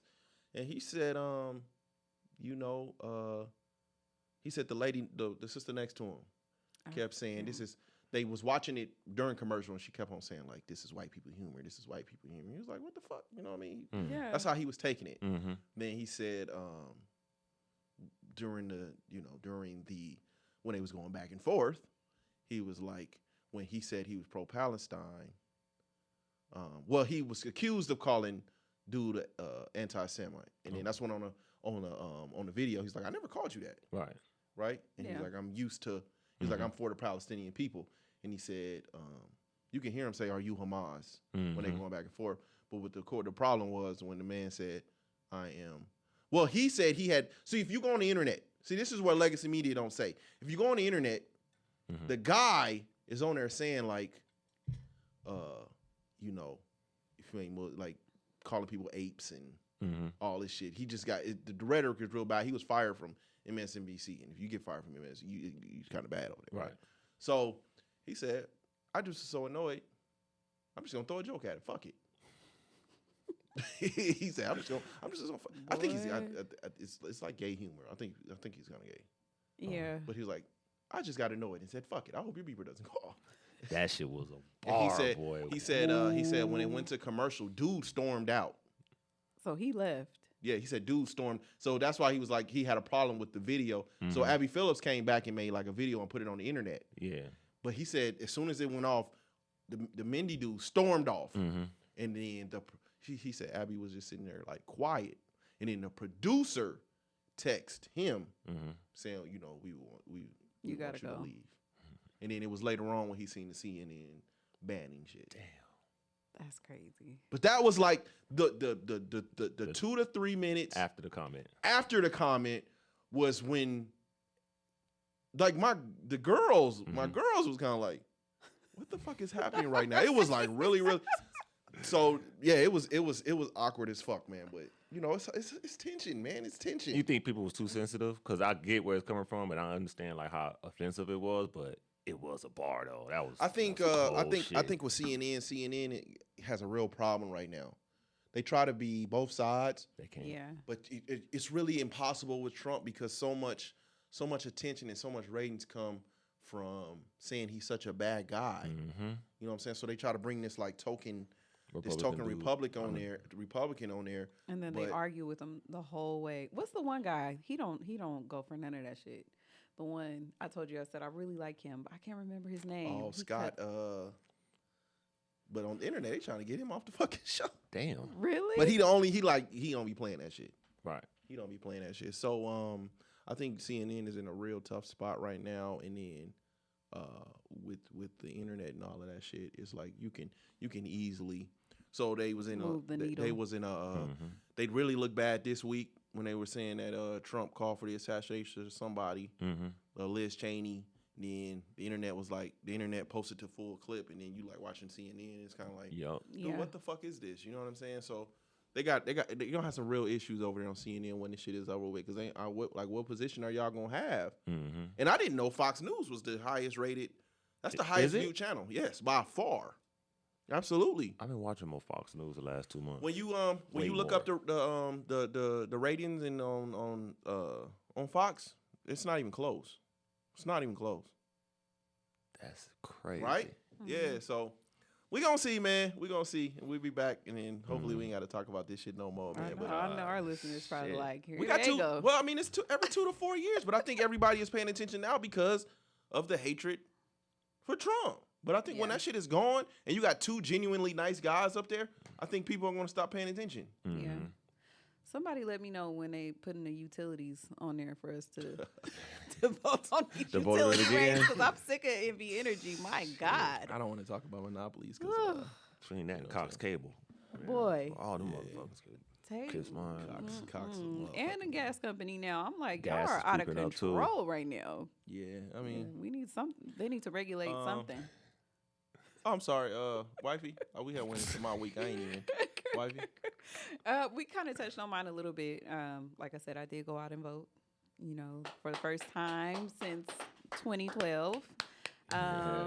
Yeah, I think probably from watching everything. So, like, I don't know. I just felt like I just could not vote this year. Mm-hmm. You know what I mean? Mm-hmm. Like, it just felt like I know civic duty to vote. Yeah, it just was like, you know what? I'm gonna actually go and cast my ballot. And I kind of felt a little bit seeing my daughter go for the first time this year too. Mm-hmm. You know, it was, and she went on her own. We didn't go together. She went on her own on campus and everything. And you know, we all talk a lot as a family. Mm-hmm. You know what our values are. We, as he said, we don't really put off, you know, our thoughts, even though they know clearly where I stand. Mm-hmm. Like I irritate them. They think mommy and daddy are Trump supporters. Yeah. You said what? They say y'all love Trump. They think we Trump supporters. They always think. But I'm relatively now. Wifey will be like, wifey is more outspoken. Okay. What you mean? You're a little bit more outspoken. When it come to my kids and the way I don't really get no pushback. It's more listening. I'm kind of silent, man. So they don't know where the fuck I stand outside of I ain't voting. Yeah. Yeah. I don't even think I've ever told them I ain't voting. I just be like, I pay attention to both sides. Right. Yeah. But they know where I stand on every. Yeah, they do. And we have, like, you know, and that's the thing. Like in our home, we do we create a space for them to where they can say how they feel about certain things, but just know that we might debate a little bit. Like, you know, they might debate. I ain't not you, no, Oh. me, mommy. Yes, I'm gonna debate a little bit because I want you to take out the time and not just go off of clickbait and you know, like speaking points that you see online. Like, I want you to actually take a moment and dig into it and see why I feel the way that I feel about certain things, you know. But I felt good about that. Like I was saying earlier, I kind of have been tapping back into some older music and stuff, and going back and revisiting albums. And Yeah, you said Mariah Carey. I could never get into Mariah. I didn't start listening to Mariah until Emancipation. Oh yeah, It was like Emancipation and fucking Always Be My Baby. That was kind of like You couldn't escape that. I've grown everywhere. I've grown a disdain for her because of Christmas. Why? Too much Mariah Carey every Christmas. My God. And then it's like get worse and worse every year. It's like, why y'all keep inviting her to sing? Rooftop is one of them ones. That right there, I'm like, I grew up in the We Belong Together era. God damn. What about the one with Old Dirty Bastard? Yeah, Dream Lover. Me and Mariah. Wait, no, that's not Dream Lover. Me and Mariah go back. Like, Fantasy. Fantasy. Yeah. That's the one that Lotto sampled and actually put Mariah Carey on the remix she got on there. So, but yeah, I haven't really been doing much of anything else. I am going to return to the gym tomorrow. I know y'all sick of me, but no, me and my sister, we decided that we're going to keep each other accountable. So I am going to have to. Two unaccountable motherfuckers. I'm going to have, but she be staying on it. It's me. I'm the one that be like, well, I can have me a little glass of wine, but older sister.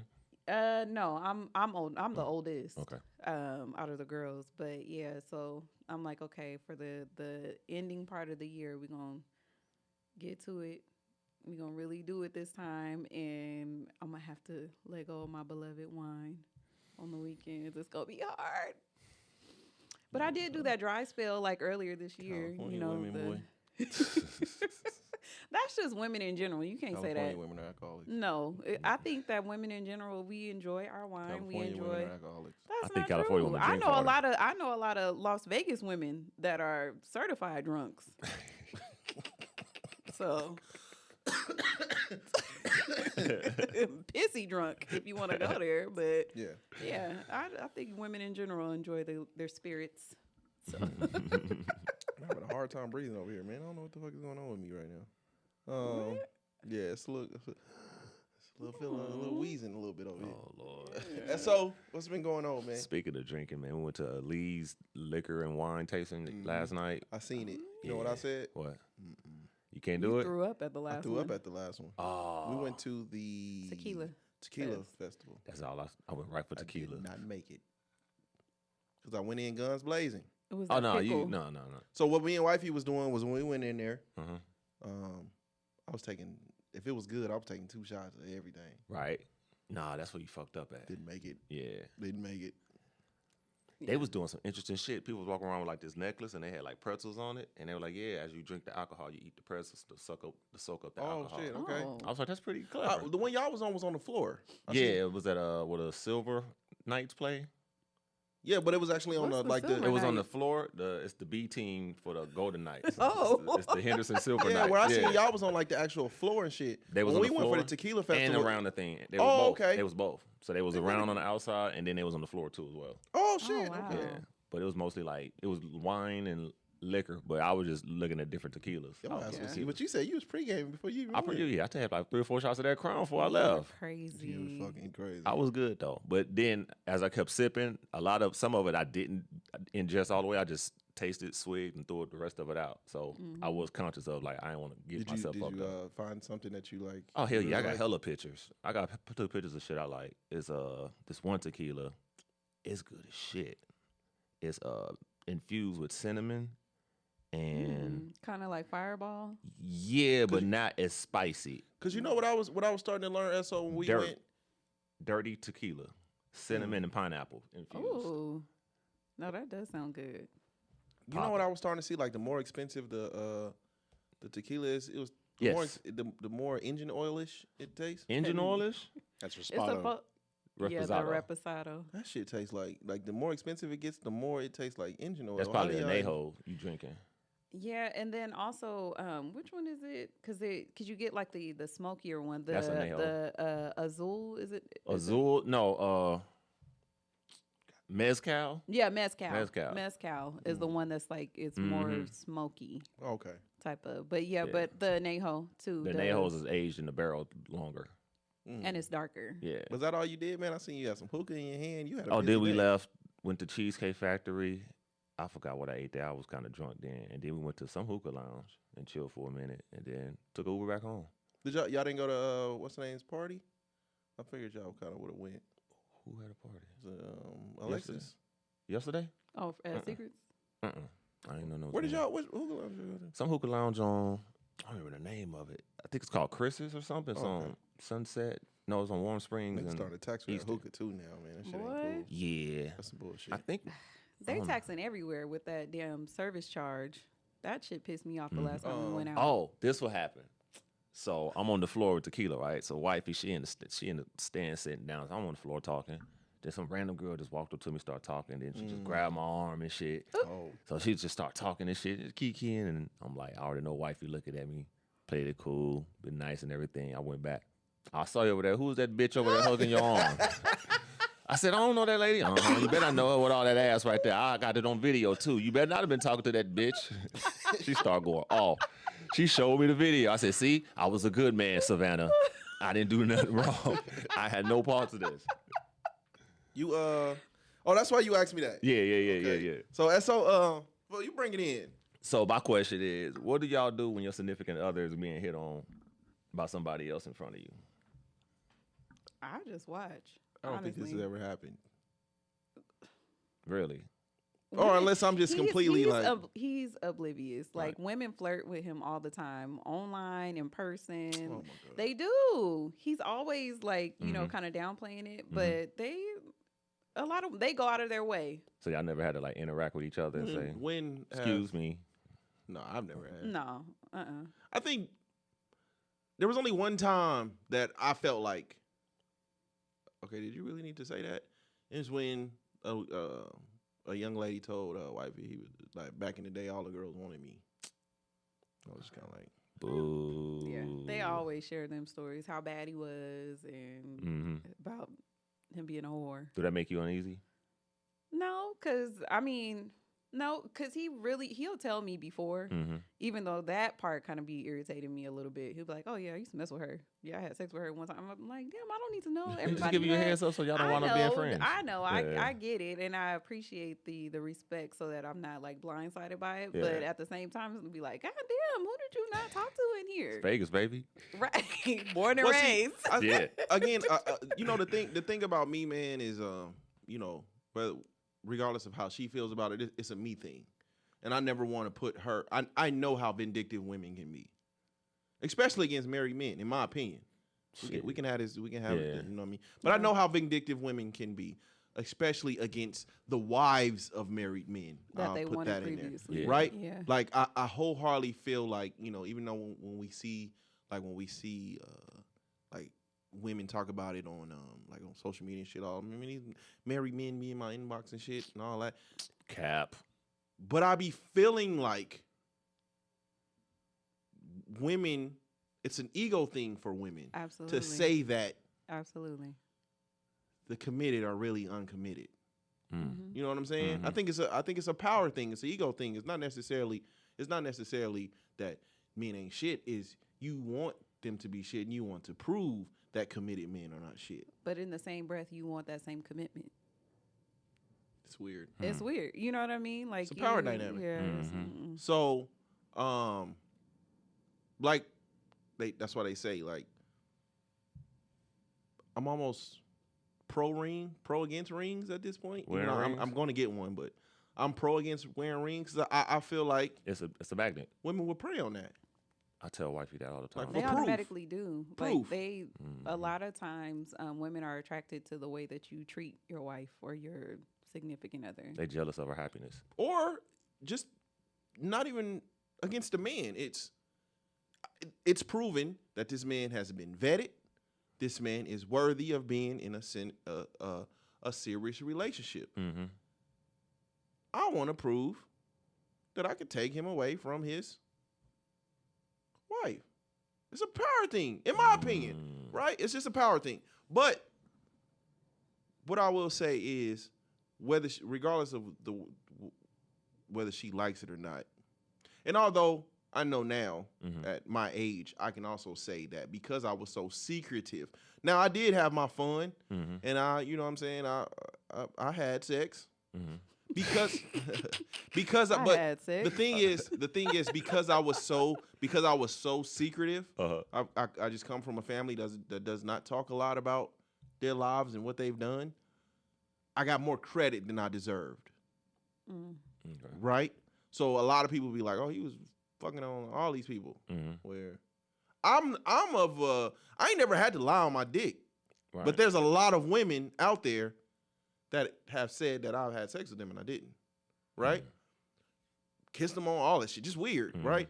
But as far as that goes, I know the situation I'm in now, and I know I talk a lot of shit. Like if somebody really wanted to like blast me, or like happened already. Like I talk a lot of shit, but I don't want to put wifey in a situation where somebody could use something against her. So I'm like, I'm gonna put this out on Front Street now. Back in the day, the Eminem.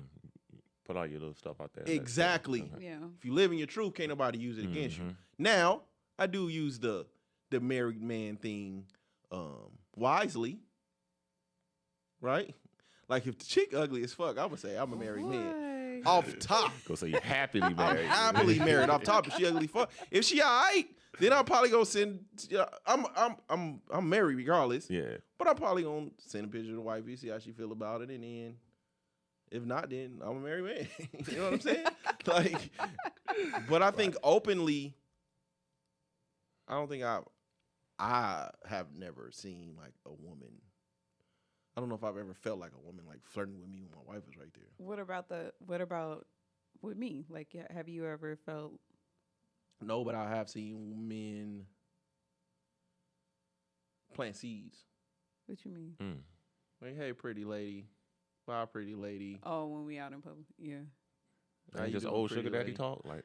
Yeah, but it's like planting a seed there. You keep building on that seed. I ain't never my thing was, I've probably been jealous over a man taking my woman one time. That's you only need to go to it one time. If you can take mine, she wasn't mine. That's how I feel. You know what I'm saying? Yeah. So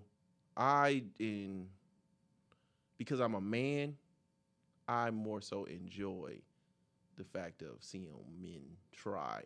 Now, if she falls for it, then now we have to have a different conversation. And different moves gonna have to be mad. But I enjoy men try, and oftentimes it leads you like being somebody that's appreciated. It's the pretty. But I don't feel like I just kind of like just watch. I don't think I'll be out there looking available. Cause like when we go out, we're typically like together, like sitting by each other, or I don't look inviting, like come talk to me. You know, I kind of have like I don't really look approachable. I don't think. Men plant seeds. They don't. It's not gonna be unless they just all out just don't respect the man. Yeah, I think seeds are being planted, and that's when you got the DMs and all this shit. And it's just ways we can go about it where it's kind of, you know. What about when you're by yourself though? Like, how do you handle that when never out women try myself. to? You are at work, especially at work. They be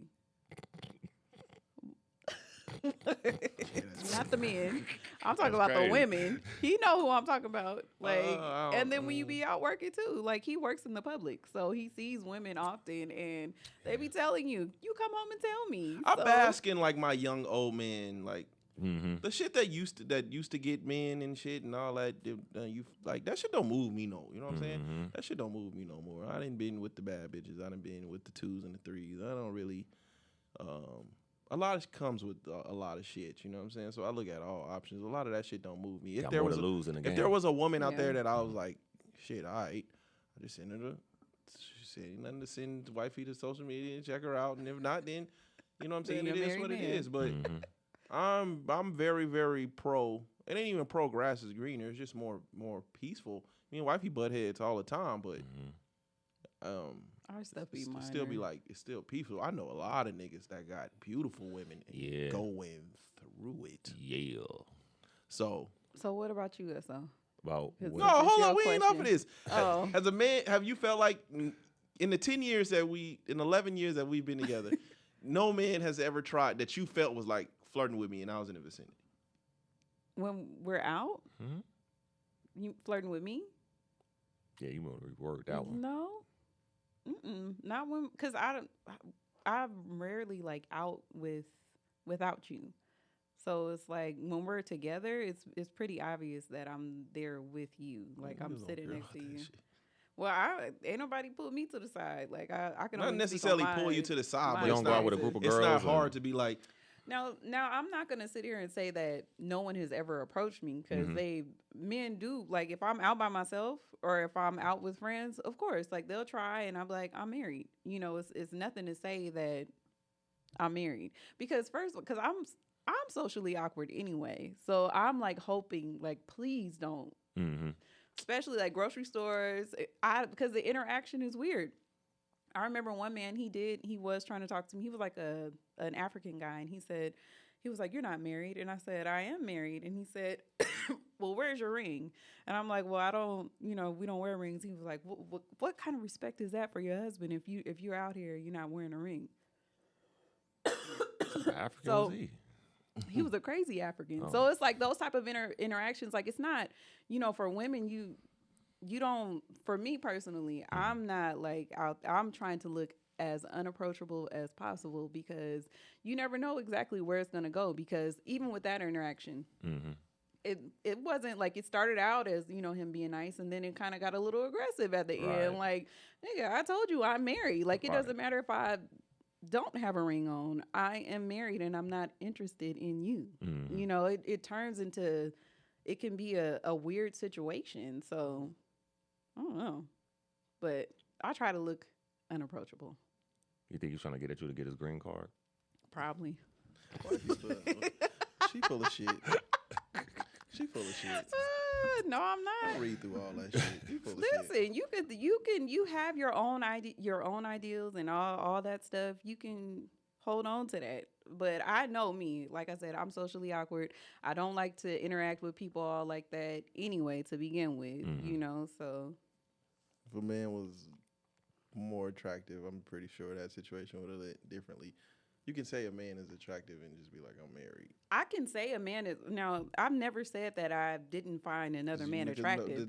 I said we're talking about people approaching you and how you handle those situations when you're by yourself. That's what we were talking about. I have never in my life said that I didn't find another man attractive. I wouldn't say that. I would be a liar if I said that. But I know that I want my husband, that I love my husband. Like I'm not, basing it off of just looks alone. Like you guys said, it's a whole bunch that you shallow. can. You said you're very shallow. What do that mean? I'm just saying that when we be having these talks about, situations outside of like you and I, you try to paint a picture as if things just don't happen. And now I'm calling bullshit. No, I'm not. Okay. I'm not painting it like anything. You like to see. This is the thing with him, and we're gonna wrap this up. But he likes to create these scenarios. Like, oh, I know you probably be texting me. Like, no, I don't. If I wanted to do some stuff like that, absolutely, by all means, it can be done. If that's what I wanted to do. But that's not something that I find enjoyment in. I'm like at a point in my life to where it's like I don't want to have to lie about nothing. I don't want to have to worry about putting my phone down. And I also don't want to have to figure out nobody else's bullshit. Like I have a full decade, over a decade, with the same person that I know his habits. I know what's going to happen. I know where we could take it. And I know our comfort zone with each other. So it's like all that trying to figure out other people. Yeah, that. That's real shit. I'm not looking for no thrills. I got my thrills. Okay. So I can only speak for myself as a married woman. I don't know what you got going on over there. What you talking about? Man, weird. Niggas is weird. Man. I keep telling her, man. Genuinely. if there was something that I was doing like that, it would have been out already. True. I talk too much shit. No. And then because I know how I know how women operate. All that I talk too much shit. But it takes two though. No. Okay. I'm just saying, like if you could have a full blown thing going on. I be hearing what niggas be going through in their relationships and their marriages, and I be like, thank God I don't gotta go through none of this shit. And I'm at the age now where I wouldn't. Fuck that. What? You reach a certain level, you be like, I'm good on all that extra shit. Yeah. I don't need it. What about you? Well, with wifey. I think it was like an older guy. I think he was shooting a shot. And then I told her after the fact. It didn't bother me because I already knew where she stood. I had confidence in her not doing nothing. So I just found it entertaining. Do y'all have are y'all having like political back and forths? Yeah, we are. We have a political back and forth. I don't bring it up, but she'll bring it up and mention something. And then when I counter with like a more well-polished answer and a response, then it just gets really emotional. And it's be like, God, I don't even want to go down here. Like, why would you bring this up? Yeah. So it's just, we're house divided. I get it. We a house divided, boy. Before we get up out of here, I do want to say, man, it broke my heart last night, man. I was watching Lil Weezyana Fest. How was it? I missed it. It's on Amazon Prime. So the same way you watch the Kendrick shit. Okay. I'm watching today. Now, I did see Shorty. He like posted a video today. It did seem like the crowd. He was like above. Oh, he went there? Oh, he went. He did go. Yeah. So it looked like it was more popping. We have wifey's best friend was there. She said it was popping too. I can only give my reaction of what I seen on TV. Yeah. Right. And so I'm watching on TV. And I want to shout out to Ivy. Me and Ivy had a back and forth today because we were talking about brands, right? At this point, I think Lil Wayne, the brand, is bigger than Kendrick's. But I do feel like Lil Wayne, the performer, is not better than Kendrick. But Lil Wayne, the performer, has never really been top tier. This is the first time I've ever seen him perform, like through and through. This is the first time. I'm not familiar with a lot of performances. Yeah. Usually when you see something on the internet, it's bad. So I don't really try to take that. I take that with a grain of salt, right? Do he perform at award shows? You had to see him on I think the Grammys was the last time. Okay. The Grammys when he said that was like Carter 3. Yeah. Some shit. What I will say with this one was, this was the first time I seen Wayne sober in a long time. I don't really count weed. It's the first time I seen him sober in a long time. He didn't use a backtrack, which is also dope. Oh, that's cool. He didn't use a backtrack. He didn't have an earpiece in. I was telling wifey about this. I was like, I was asking her about that, the earpiece, and she was saying it was drowning the music out. But what Amazon was doing was fucking up was, I was under the impression at first that he was like, he memorized all his lyrics, which was crazy. And then he had like the karaoke screen in the front. Did he? And the first time Amazon showed it one time, and then it was like they kept going back to it. They kept showing his lyrics on the screen. So he had a small screen. Yeah. He had a small screen in the front. Like teleprompter. Yes. Like he was doing karaoke. He was doing karaoke. And it kind of like fucked me up. I was like, man, what the fuck is this, right? And so they got a lot of songs. Probably can't remember how that. So it was him, and then it was Manny, and then Manny was like, well, I'm not gonna say that. So what ended up happening was he got off the stage. And Turk was the first one that came out. Okay. Turk did, I think Turk did a song. Off of his album? Yes, solo song. Silence, bro. Silence. Nigga, I had that album. It was Silence. And then after he came out, BG came out. BG kind of did the same. Said he did here. It was, and then kind of like Silence. Juvie came out, did the entire set that he did here. He did, he did like 3 songs. But it was just like how he did out here. Yeah. And then he did the picture shit and everything that you clip, yeah. So Juvie got more of a better reaction. Okay. Than BG and Turk. Now again, this is in Louisiana, so I'm thinking shit is gonna be crazy. Right. And then all of the hot boys came on, and it was kind of like dead in there, bro. It was like this. The feeling I thought I was gonna get when seeing them all on stage at one time was not the feeling that I had. And all of the crowd just got their phones out. I hate that shit. Like, even all on the stage and shit, all these motherfuckers got their phones out, and I'm like, did bro, Birdman perform? Yes, he did. The Big Timers got a great. Hell yeah. They played. They did. Still Fly. They did Still Fly. They did Get Your Roll On. Big Ballin'. No, he only did like 2 songs. Okay, but Birdman didn't do no solo songs. No, he didn't do no solo song, but Thank he did do his bling bling verse. Okay, he did some. He performed, right? Mm-hmm. But when they was all on stage at the same time, so the Big Timers did first. I'm sorry, the Big Timers came out first. Mm-hmm. They did get a warm reception. Mm-hmm. Then Manny brought out Turk, and he brought out BG, Mm-hmm. which was quiet. And then then all of the Hot Boys came on, but it wasn't the reaction that I thought it was gonna get watching it on TV. Everybody had their fucking phones out. And I'm like, man, what the fuck is this? Like, this is a legendary moment. Now, what I will say is that what was interesting is that Wayne is in a lot of people's minds top 5, top 10 ever. Yeah. Right? He is so small when they are all on stage at the same time. Lil Wayne is little as shit. No. I'm talking about his artistry, like as far as like everybody so else. small. Like this like is he's still crazy. the little brother, like son type of. Juvie is still him. Yeah. He is the Hot Boys. Yeah. And it was apparent when they're all on stage at the same time. It's fucking crazy. Maybe Wayne know that, and that's why he probably held off doing the Hot Boy Union so long. Because when he around them, he's the little nigga, bro. It's and still the so little it was nigga, despite his accolades. When they did I Need a Hot Girl, bro. Mm-hmm. I was like, this shit dead as fuck in here, man. This is that nigga Brooklyn like? Bowl was rocking. Well, we was there in person though too, so it's different. It just looked like everybody had their phones out. Yeah, I think where they messed up is that they had, because they are in their home city, so you could tell it was just a bunch of people that they knew up on the stage, and they weren't fanning out, they weren't dancing, they weren't on their phones. I'm talking about the crowd. But you could see the crowd was kind of rocking. You could see that. You could see it. The crowd, it was dark. The crowd didn't start rocking for me until Lil Wayne started doing the mixtape joints. Oh, he did no selling shit. So he did.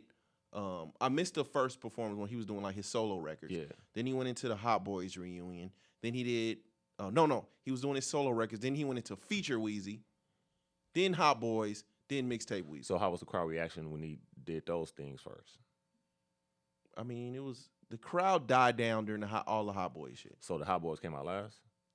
No, he was on stage. Oh, they say it was Rob 49, and then he came on stage. Mm-hmm. He was doing some of his like solo records. Yeah. And then Big Timers, Turk, BG, Juvenile, then all the Hot Boys. So Turk, BG, Juvenile had their own like 1 or 2 song set. Okay. Then Hot Boys. Before the Hot Boys went off the stage, they did Back the Ass Up, which is dead.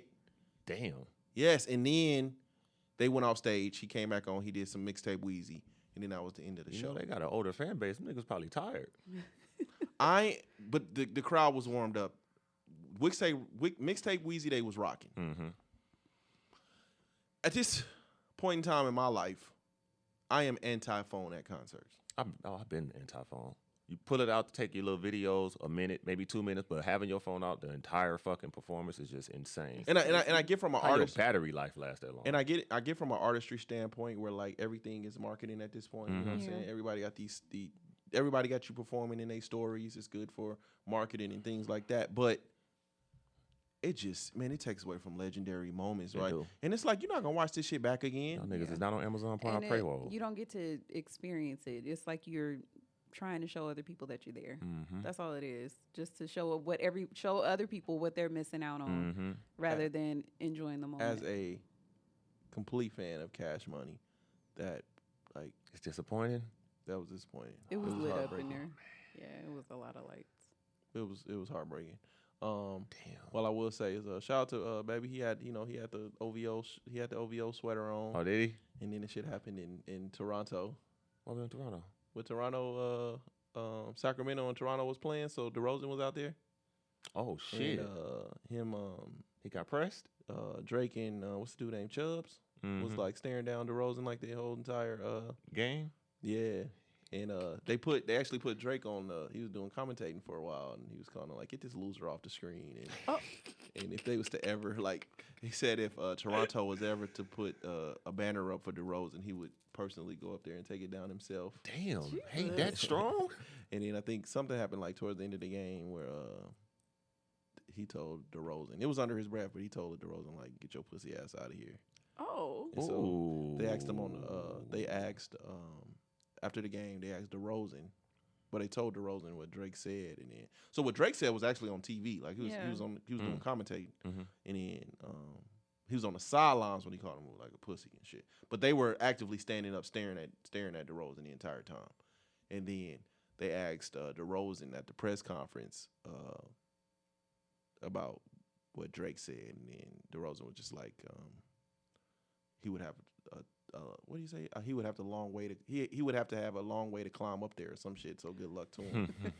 And so now all the LA niggas. I seen Glasses, Malone. I seen Problem. Man, I come to Cali, like, baby. Man, that shit. That shit is. He was like, that shit is weak and corny. Like, if you want the fade, just go get it and shit like that. And somebody had said something about Drake pressing dude, and he was like, if you want your issue, just go and get it.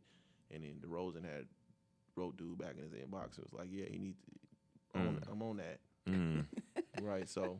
Well, I mean, y'all in Toronto, man. What you think? And like I said, I miss Drake, man. Them Toronto niggas different. I miss Drake, man. Said nobody ever. Yeah, I miss him just from an artistic standpoint. I mean, hip hop is hurting right now. Yeah. You want the battle. You want the beef, the back and forth. No, I want great music. I was listening to Drake on the way here too. I miss him, man. It ain't nothing working right now, but yeah, it's a long way. He'll get back there. Hip hop is in a tough state right now, man. So,